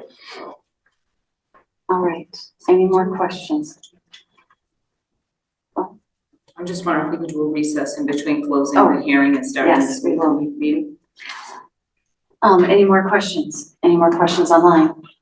Can I get a motion to close the FY public hearing on the budget at 7:36? So moved. That is Keenan Francois and Alexander Van Cloody making the motion. Be a roll call vote. Keenan Francois. Yes. Randy Rush. Michael Lavoisier. Yes. Jackie White. Yes. Alexander Van Cloody. Yes. Lisa Bloom. Online, Carla Lima. Yes. Is Kim Craven still on? Kim has left? Okay. And myself is yes. Before continuing, may I take a motion to have a 5-minute or 2-minute recess? A few minutes. Five? Close our meeting. Oh, okay. Well, you can do that once. Go ahead. Go ahead. Wait, motion to adjourn this everything at 7:37. Are you check? Are you good? All right. Now, can I take a motion to take a 5-minute recess? So moved. That is Keenan and Michael. All right, Lisa Bloom. Alexander Van Cloody. Jackie White. Yes. Michael Lavoisier. Yes. Randy Rush. Keenan Francois. Yes. Carla Lima. Yes. And myself, yes. It will be 5 minutes, so we'll come back at 7:42. Yes.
We're going to come back in session. The time is 7:43. Roll call vote. Randy Rush. Here. Michael Lavoisier. Here. Jackie White. Here. Alexander Van Cloody. Here. Lisa Bloom.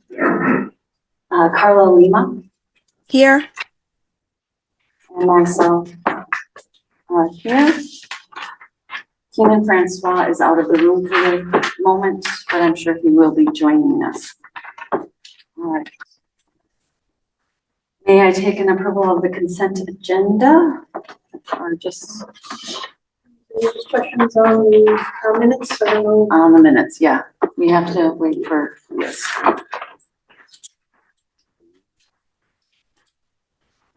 I put your email in the minutes folder. Thank you, I did see that, but it shouldn't be in the consent agenda for the Yeah. side, it's going to change. I'm not sure. Well, I assume you're gonna talk about it now, right? I was mentioning it so it doesn't get put into the consent agenda. Right. Okay, all right. So we are to the consent agenda. Is there any motion to be made on the consent agenda? I move the school committee vote to approve the consent agenda as presented. That is Alexander Bancuti I thought we were pulling the minutes, and pulling the minutes. We're gonna pull the minutes from, what was the last name? 129. 129, 26. Pull the minutes from there. And so make a consent, or make a motion As amended. as amended. Okay, I move to, move the school committee vote to approve the consent agenda as amended. And second. So that was Alexander Bancuti and Lisa Bloom on the motion. So just to clarify for myself, that we've taken the approval Minutes of out. minutes from January 29th out of the consent agenda. Yes. And voting on the rest of it. On the rest of it. Okay. Yes. Any questions on the rest of the consent agenda without the minutes? Anyone? All right. I'll take a roll call vote. Lisa Bloom. Yes. Alexander Bancuti. Jackie White. Yes. Michael Lavoisier. Yes. Randy Rush. Yes. Keenan Francois. Yes. Carla Lima. Yes. And myself, yes. Now, do we want to revisit the minutes? Because I know that Randy had some Two small changes. two small changes. And I think that they were forwarded to you guys. Yeah. in Yes, email. I saw the email. Just reopen that.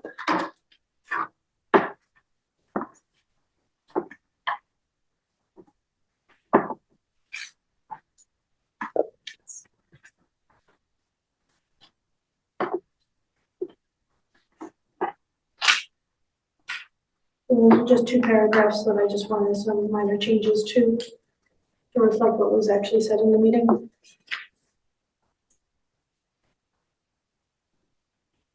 To clarify, are you asking us to amend the minutes to do this? Or? Okay. Can I just ask a clarifying question? Is Absolutely. this you just going back and listening to the recording, or that's just, that's what? As far as the first paragraph, that is what I had said, so I knew what I had said. The second one, I had actually gone back to listen.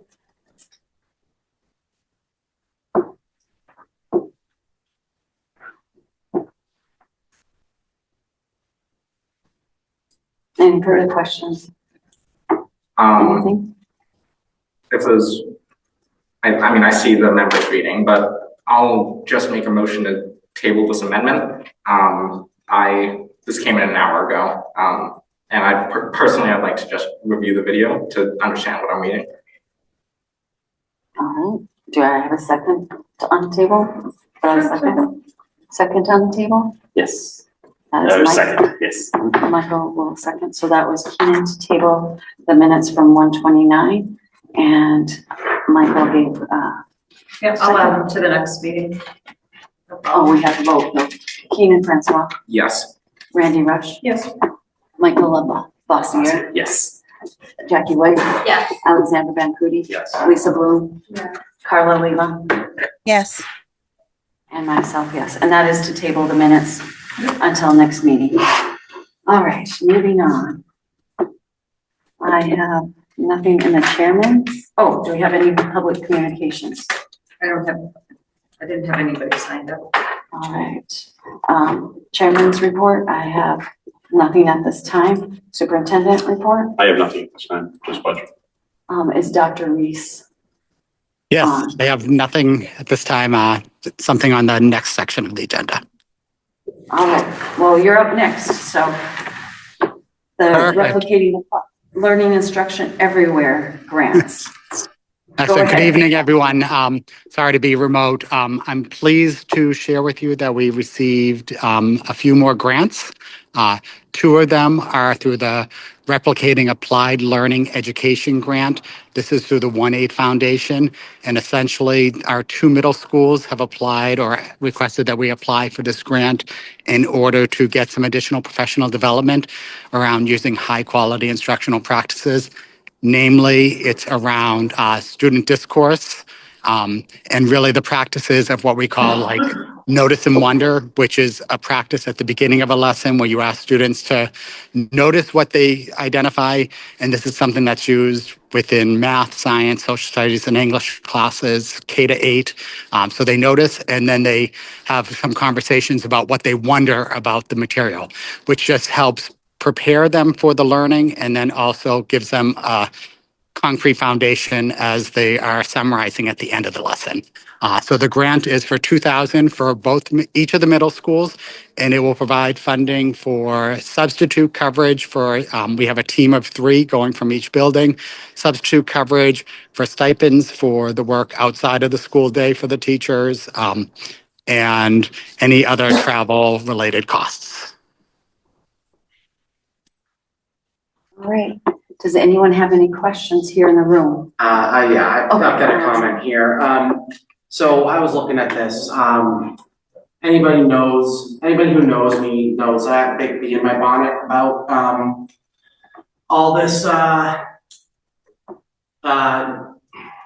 new educational practices. I don't like them.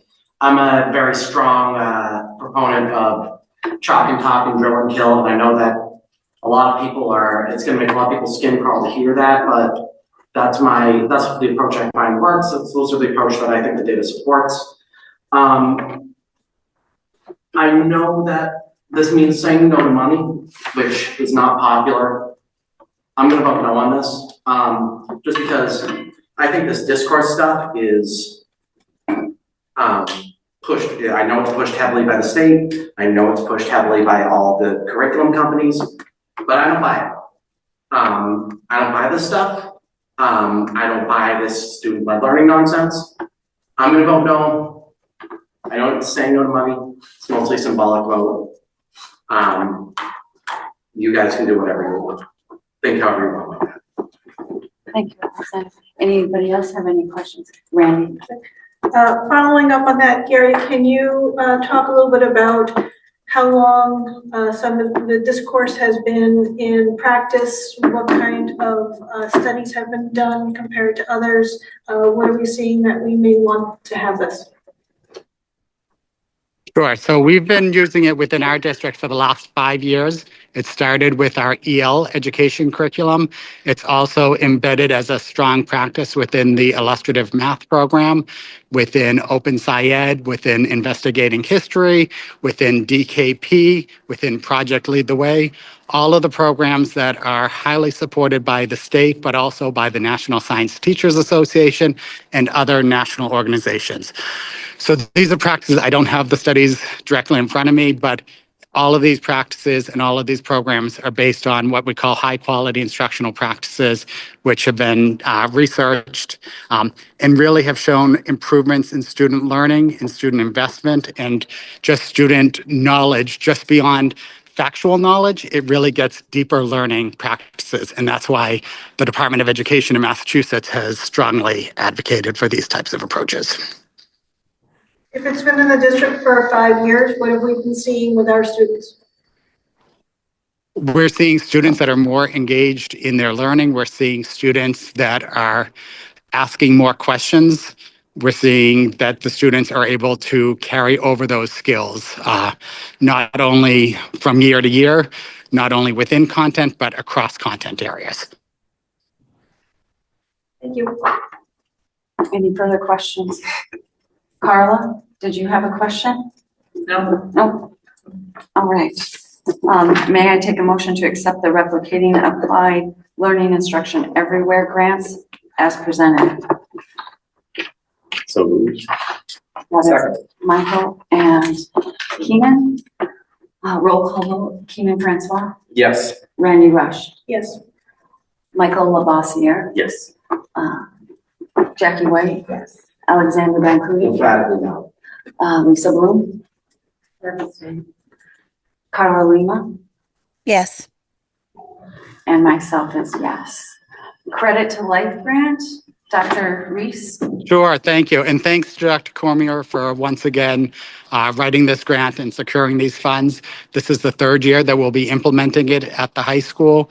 And the Credit for Life Fair just gives our seniors an opportunity to explore what it's like getting a credit card, choosing your job, trying to decide, am I going to live at home, live away? Do I want to go to college or not? And they walk through different stations where they make those decisions and then see the impact of those decisions. So it's a great learning experience for our students, and we're thrilled to be able to bring it to them for a third year. All right, any questions about the Credit to Life? Only comments on the matter. As I was a senior last year, I had the privilege of participating, and it was definitely a great experience. I honestly wish that it went a little bit more in depth, but it was fun. It was good, and it definitely got a lot of good response from students. Thank you, Keenan. Anyone else? Carla, did you have a question? No. All right. May I have a motion to accept the Credit of Life grant as presented? I move that school committee approve the $3,200 Credit for Life Fair grant as presented. All right, that is Michael Lavoisier and Alexander Bancoudi. Roll call vote, Lisa Bloom. Yes. Alexander Bancoudi. Yes. Jackie White. Yes. Michael Lavoisier. Yes. Randy Rush. Yes. Keenan Francois. Yes. Carla Lima. Absolutely. Yes. And myself, yes. All right, moving on. We are going to the ADA RFP recommendation. Dr. Reese. Actually, I think that's going to be Mrs. Haynes, Ms. Haynes presenting that. Is that correct, Ms. Haynes? So we went out to request for proposal for a company to handle the RFP sorry, I'm saying it wrong. Oh, it's the ADA Self-Evaluation and Transition Plan. And this was a grant that we received from the state, which was approved in a prior meeting. We had quite a number of vendors pull the bid documents. We ended up with 3 proposals, and there was a small committee established to review the proposals. And their recommendation was to move forward with negotiating with Matrix Design Group. So we're looking for, the next step would be for us to reach out to Matrix and hopefully authorize the superintendent to do that work and to sign a contract with them so that we can move forward with the project. Any questions from anyone? Did Carla have any questions on that? So just a question on just to remind myself. So this is for the self-evaluation for ADA accessibility improvements, essentially, or? Correct. Okay. So it'll be a process, quite an involved process with the district staff and leadership to go through the buildings, look at where we're at, come up with where basically where we are right now. And then obviously from that point we'll be kicking off what areas do we need to make improvements in the next step. This is required in order to apply for a grant to actually potentially do ADA work in the future year. So presumably we would, and I think the town of Pepper went through this as well fairly recently. And then this will be something that is a public document and living, breathing document that we can update. And I think it'll be a good option for the town, and getting that grant was fantastic. So, anyone else have any questions? May I have a motion to authorize the superintendent to negotiate and sign the contract with Matrix Design Group for the ADA Self-Evaluation and Transition Plan? So moved. That is, okay, Alexander Bancoudi motioned and Lisa Bloom seconded. It's a roll call vote. Keenan Francois. Yes. Randy Rush. Yes. Michael Lavoisier. Yes. Jackie White. Yes. Alexander Bancoudi. Yes. Lisa Bloom. Yes. And Carla Lima. Yes. And myself is yes. Director of Finance and Data Accountability, the position. And so I'm handing it over to you, Superintendent Morgan. Thank you. So I had spoken about this at our last meeting and requested the committee to allow me to present a job description that would encompass some additional responsibilities that would be added to the business manager position, and came up with the Director of Finance, Data and Accountability, as opposed to breaking it up into Business Manager and Director of Data and Accountability. Provided you with a position purpose, essential functions, qualifications, and would like the committee to approve this job description so that we can move forward unless you have questions. So it is in the packet, the description of the job. Does anyone have any questions? It does, sorry, I was just going to say it does still require that the person maintain a license as a school business administrator. Thank you for putting this together, and I am not opposed to this description. What I would ask is over the next year or two that you just reevaluate whether this is too much for one position, or if it can be handled. There's a lot of work here. Sure. I have a lot of faith in you, Kevin, especially you knowing a lot of the data already.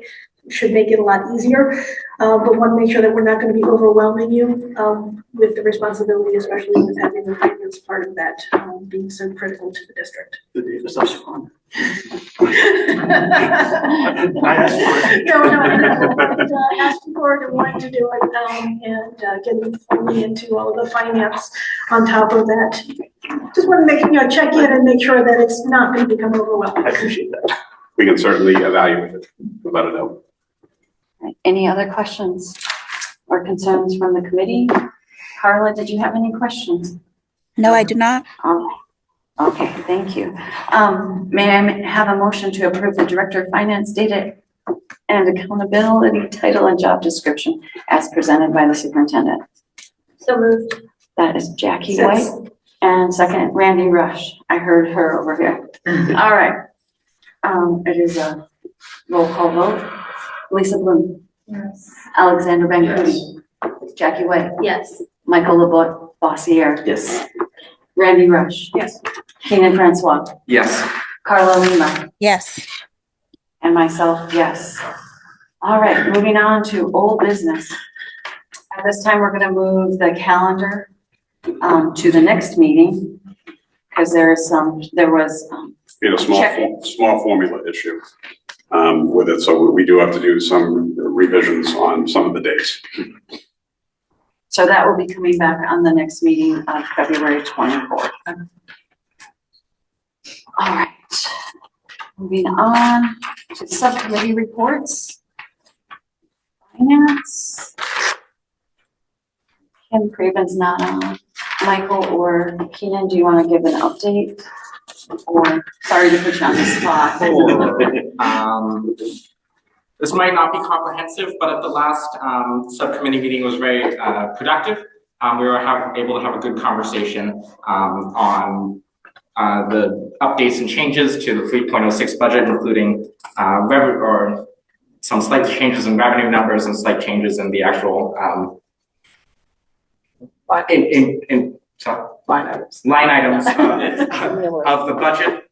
We were able to have a good discussion on what utilities are looking like for this year and where we're going to land at the end of 26.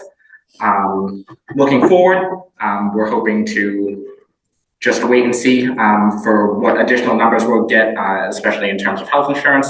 And we are next scheduled to meet on The 25th. On the 25th of February. 8 a.m. Any other updates? I just have a question. I've noticed on the last, I think, 2 or 3 agendas for finance, there's been a number of bullets under the FY27 budget planning, reconfiguration, cost savings, previous underspending, top 10 categories for the past 3 to 5 budget cycles, potential need for overrides, Ashby Elementary School. I was not able to listen to this past one meeting, but in the other ones, I had not heard any of those addressed, and there was nothing in the packet for any of that information. I was wondering if that had gotten, yep.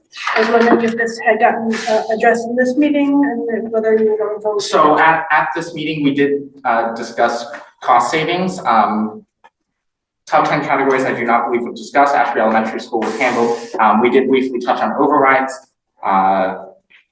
There was nothing additionally material that was discussed, not bulleted. Okay. We did discuss and made a recommendation on DIB, right? Or what is? Yes, we did make a, and that should be on the next page of this, I believe. If you're looking at the updated one, we had this conversation. Yes, so we did make a recommendation to suspend DIB for this FY27 year. That's just a recommendation made by the Finance Committee. Yeah. It can be taken up as a vote on like the next. And I believe the idea was that, you know, I mean, we sort of went back and forth on the whole should wording of it and how, you know, it, you know, should versus shall and all that stuff, but we still thought it made sense to at least bring it to the full committee as a suggestion of like, let's take a vote on it and say, okay, we're not going to be meeting that goal of reducing the reliance on E&D this budget cycle, which is not going to happen. Like we, you know, it's just the reality of the situation. And so that was the sort of the thing we came to was essentially, let's recommend that we sort of officially say that we're not doing it so that it's on record. To suspend. And so that was just a recommendation of the Finance Committee, which in the next meeting we'll have to take an official vote to say that we'll suspend it. Because it didn't make it in time for this committee meeting. All right, any other questions? I have a question. Oh, Jackie. So do you think for the 225 meeting that you're going to look at like coming down even lower to 2.5% budget increase, or? And that probably depends on what we hear from the towns between now and then, I would guess, because you know, that they're gonna come back to us with feedback on the 3.06 budget and say, you know, we absolutely can't, or we can, or something in between, you know, and then we'll have to start talking about adjustments at that point. You know, if they say we absolutely can't do this budget, then we have to start having those discussions of like, okay, where do we reduce this? How do we reduce this? I just don't think we're gonna hear more than what we heard tonight, like. I mean, I guess if we don't, then, you know, we'll just have to make our decision based on what we have heard. I think in advance of the March budget adoption meeting, we should have most of our questions answered. You know, again, the big outlier right now is finalizing our active employee health insurance and then the retiree health insurance. And by then, the towns should all have their health insurance numbers. So I would say with confidence that we are committed to continue working to do what we can do to make it as doable for all three towns as we possibly can. And we will continue to do that in advance of the budget adoption meeting, the finance meetings in between. We have another meeting between now and when we have to adopt. Yeah, the 22nd. The 24th, February 24th. So. Any more questions on finance or any input? Policy, I see that we have none, or policy approval. Advocacy, any updates? Operations, none. Liaisons, we heard tonight from the towns, but Carla, did you have anything from Ashby? Nope, I think you heard directly from them. Thank you. And we heard from Pepperell tonight. Townsend, any? Yeah. Okay. All right, now moving on to other business that wasn't anticipated and within the 48 hours. Future agenda items that I think Jeremy, Brad sent you a document. Could you display up on the screen? Okay, sorry. So this was from the email that Randy had sent, about agenda items that she would like to be seen on the next few meetings. I did have Brad put together things that we do at the next few meetings, like what has been scheduled in the past and what he saw coming forward. And so I think we can discuss what future agenda items need to be done. Sure. So, again, just keeping in mind that we do only have the 3 meetings prior to, the May meeting where again, we could be looking at upwards of 3 new committee members. Excuse me, are you good for me to share this out? Yes, yes. But in just looking at the pacing guide and some of these things we haven't done every year just because the budget always seems to take a significant amount of time, as it should, but we're also missing out on some other things that we really should be discussing. And that would be the annual review of safety protocols that are put into place by the district. I do think it's important that we continue to update the community on what we're doing to keep our schools as safe as possible, in collaboration with first responders in all 3 communities. We do have to do a strategic plan update. We have to discuss pre-K tuition. We have to look at the 2026-27 calendar that's been revised, and then we have to look at the budget again in advance of that March 10th meeting. March 10th, I don't have anything listed, but some of these items on April 14th are going to have to be bumped up just because the budget adoption itself takes a tremendous amount of time. And then April 14th, the other items that really need to be discussed are student services programming, having special ed, do an update on that. Hearing from our CPAC, which has become extremely active, a review of activity fees and student enrollment in our clubs and extracurriculars. Family and student handbook has to be reviewed and changes or recommendations brought forth. Food service vendor selection, extended day program handbook update, looking at athletic and extracurricular fees for FY27, our transportation contracts, whether to extend or not, the SMS, the Spalding Memorial School lease approval, potential approval of the Fair Share Grant projects, and then review of school choice openings by school as well. Are all things, again, that really need to be discussed between now and the May meeting, if at all possible. And again, in years past, we have skipped some of these things, but some of them just can't be skipped, and others would be good to hear from some of our department heads, especially around the strategic plan and special education. All right. So you all can see that it's a full list of things, and then given the items that Randy has recommended as well. And some of the items that are overlapping. Yeah.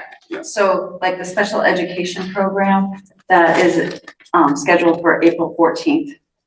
That was number 5 on Randy's email. Let's see. School choice was another School one. choice was, when is that one? That's going to be probably April, April. Possibly March, but the March 10th meeting, but it could be April. Will that include an analysis of the school choice program and not just openings? That's what I'm looking for is, for 4 or 6 years, we were saying that we weren't getting enough money that we shouldn't be in school choice because we were losing money bringing these students into the district, only getting $5,000 or $5,000 plus a little bit. Now it sounds like it's a first course in looking at room for that. Although I'm not sure what kind of room we have having just closed the school. So I just want an analysis I had when back in May 19th, I think I had on here, I had requested an analysis of the financials so we can decide whether we wanted to do the program or not. I was told this year we would get an analysis of the school choice program in this district, what it's costing us, whether it's worthwhile to do so we can make informed decisions. I can talk to the team about it. I'm not sure, in looking at, with regard to the request, how much time it's going to take between that and then looking at our budget for next year. And then moving programs, bringing in programs, and then scheduling the buildings. It's possible that we can do some of it. I don't know if we can do all of it. We have a fair amount of data Mhm. already. It's just, I think one of the challenges in looking at the data is that the student doesn't stay in that grade forever and they move forward. So you'll be like a third grader, might go to fourth grade. So, you know, in that circumstance, and then goes to middle school, and the middle school could have no room, which means you're hiring another teacher. That analysis is very subjective, I would say, in some ways. Hard to, and again, it goes to multiple years. So I think that the data about how many students we have, where they come from, all that is available pretty easily. I think just those subjective decisions about what, how it looks over a course of years is a challenging part. Yeah, and I'm not looking, I know it's not gonna be able to down to the dollar and things like that, but getting a general idea of, is this sustainable for our district to be bringing in school choice? I know we get money in, but we're also paying for school, students going out. We stopped the program, money coming in is going down, the money going out has gone down some, but we used to bring in more than we sent out. Now it's a negative on our balance sheets because we're paying more for students going out and coming in because we stopped accepting them. We've been asked for a couple of years not to participate in the program. And so I'm looking for a rationale if we're going to be asked to participate again. There should be a rationale here and some data to back up why we should go back into this. I think we can certainly provide those without doubt, but I don't know if we can, again, there may be things that we can't assign a number to. And that's fine.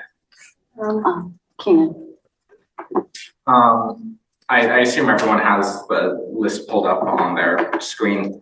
My personal opinion is items 1, 2, and 4 should be referred to FinCom for discussion. Items 6 and 8 are not necessarily appropriate for this session and should be looked into for after the organizational meeting with the new committee. Item 7, I find misleading and fundamentally disagree with, and I don't think it merits any further discussion. And the remaining items are fine. I think they should land their way on the agendas.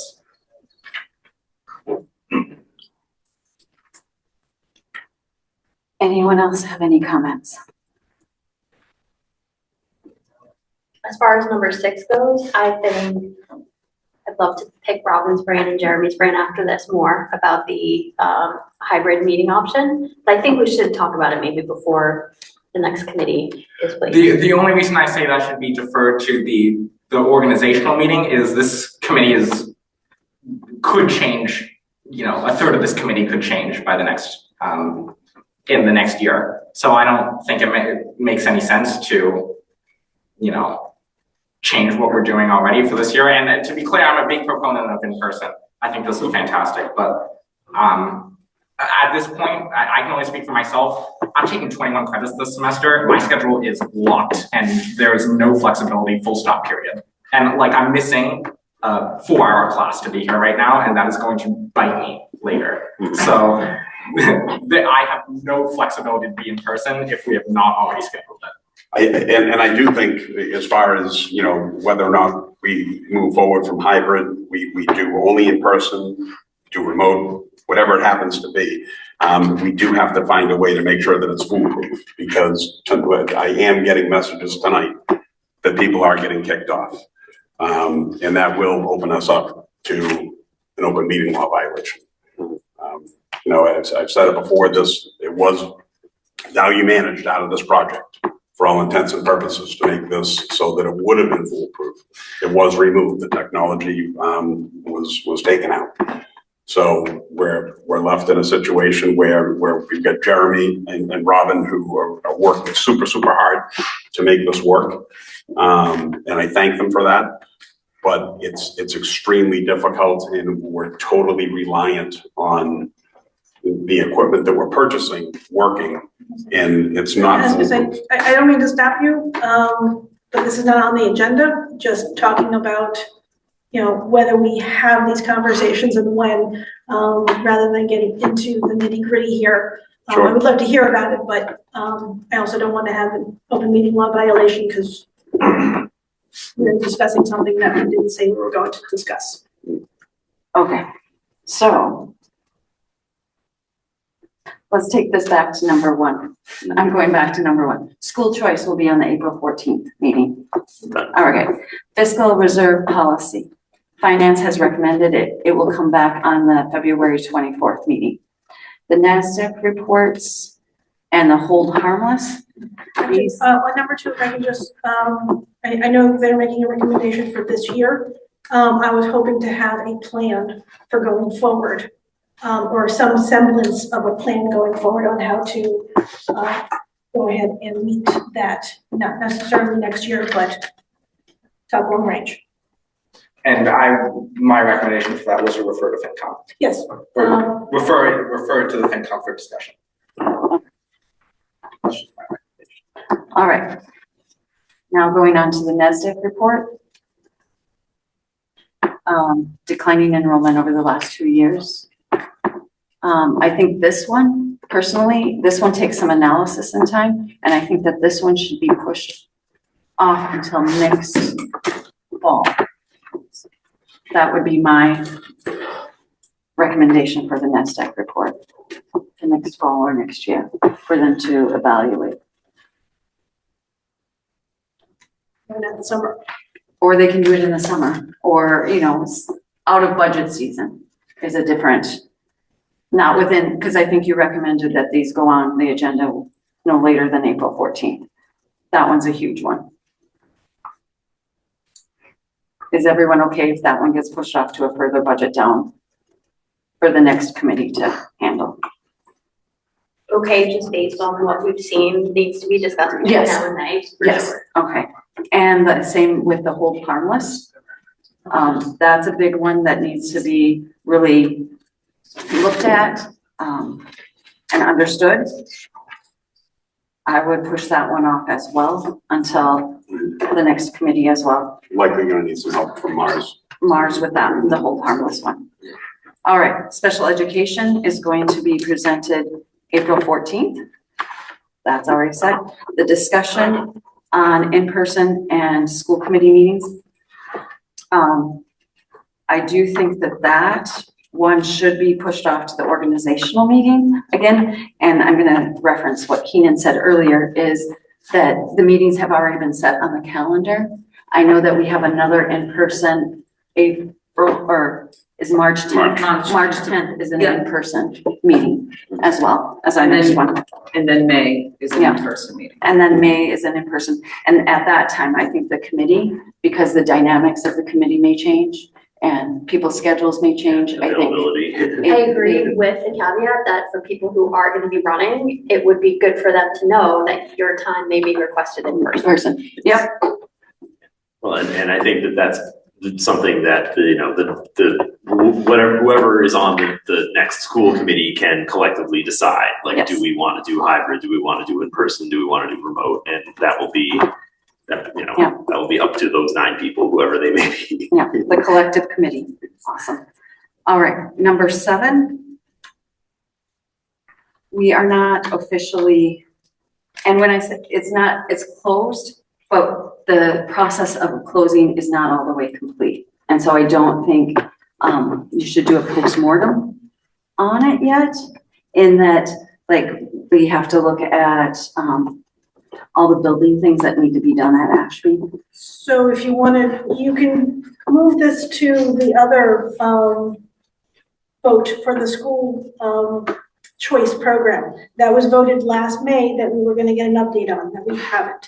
This point was more about how do, you know, this internal, and this is not necessarily with the administration, how is this body going to, hold ourselves accountable when we ask for something, to make sure we're following up?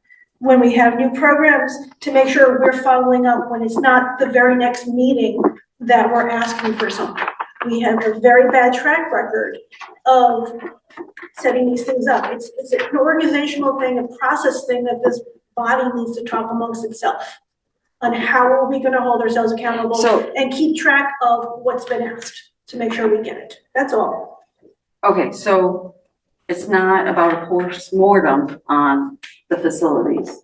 No, I was using that just as an example. So this is more of a running document of what's been asked and when it's been delivered. Right. It doesn't have to be a running document, but we should discuss how, or the body should discuss how they want to keep track of that. Well, it sounds like that it does need to be something, whether it's a document or some other mechanism for listing out, here are the things that we have asked for, here was the promised date, here is, yes, it has been delivered and all that kind of stuff, and we just That was my point on that. Okay.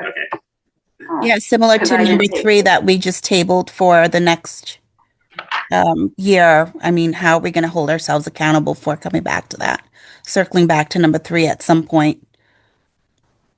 I think that's what Mandy meant. I think this is more about things that we've asked other people to provide us. I think this is like, okay, we asked the administration for this information and they said they would get it to us by this date. So that way we can go back and check, like, did they give it to us? When did they give it to us? And just so, because nobody can remember all of those things themselves. And so we need to kind of track it in a way that doesn't rely on our brains. So it's a tracking mechanism. Yeah, a tracking system for all those requests. So this is also, I think it goes to the organizational meeting. Yeah.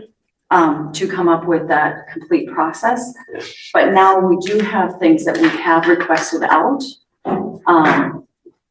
Do we know what those reports are? Do you have any reports out, Randy, or groups or finance that haven't been delivered yet? Or that we've requested from the admin? I have to go through, I don't have any of my. Okay. Yeah, all right. Requested this evening. Okay. And I would say not the organizational meeting, because the organizational meeting is literally about voting the chair, vice chair, the secretary, treasurer, and all so of it could that. be pushed off to the second meeting of the new group. And sort of, okay, now this is, You can have the school committee operations subcommittee take it on if you're going to keep that subcommittee going. Yes. All right, now, I think we're moving on to number 8. The request for more workshops scheduled for the SC. This one? I was gonna say, we don't have to discuss all of them tonight. I wanted to put this in front of everybody. These are my thoughts, not what you have to, but these are ideas of what should be discussed among the school committee on, just for workshops, figure things out, get things working better, and have an idea. So that can certainly be put off right now, but that is something that I think really needs to be discussed and decided internally. I think that it kind of falls in the same lines as with the tracking and the workshops, and when the committee meets to decide what they need. And being a young committee, or fairly new committee, I think that like the accountability, the roles, those things need to be highlighted. The one thing I do have to say about workshops is that schedules, people need to be able to work them into their schedules. So just keep that in mind. But I think that one as well can be moved off into the new committee. Okay, and I have just one more request for no date, but a request for a future agenda item, which is a report from the superintendent on his long-range planning that was in his budget message on possibly closing Spalding Memorial and adding on to Hawthorne Brook and making it a 2 to 8 school. That has not been discussed. It's out there in the public now and in the public message. I think the school committee should be informed about possible future plans. Is that okay? Yeah. Good. All right, future plans. All right. Anything else on future agendas? Any other items? Can we at some point discuss what seats are, No, we you can't? can't. You can't discuss that in public. No. I'm gonna stop you from discussing that in public. If I can just make an announcement to the public as far as the elections coming up. Yeah. Okay. For everybody who is out there in the community watching, I've mentioned it before, but I am formally letting everybody know I am not running again this year for school committee. So my seat is available. And as of right now, I don't believe anybody has pulled papers. I would really like to urge the community to think about this. There are some really big decisions coming that can affect the district in very large ways. We need people to step up now and actively engage in the future of this district and how it will look and function. And we need people to step up. So please consider running for the school committee. It is an at-large position. So anyone from Ashby, Townsend, or Pepperell can run. You go to your own town to pull papers, and then you will be on the ballot for all 3 towns. If you cannot, please talk to friends, neighbors. We need this committee to be at 9 members full so that we can operate properly. Thank you. All right, any more questions? All right, I will take a motion to adjourn. I move that we adjourn. That is Michael Labossiere and Alexander Van Cootie making the motion to adjourn. And it is 8:31. Lisa Bloom? Alexander Van Cootie? Yes. Jackie White? Yes. Michael Labossiere? Yes. Randy Rush? Yes. Keenan Francois? Yes. Carla Lima? Yes.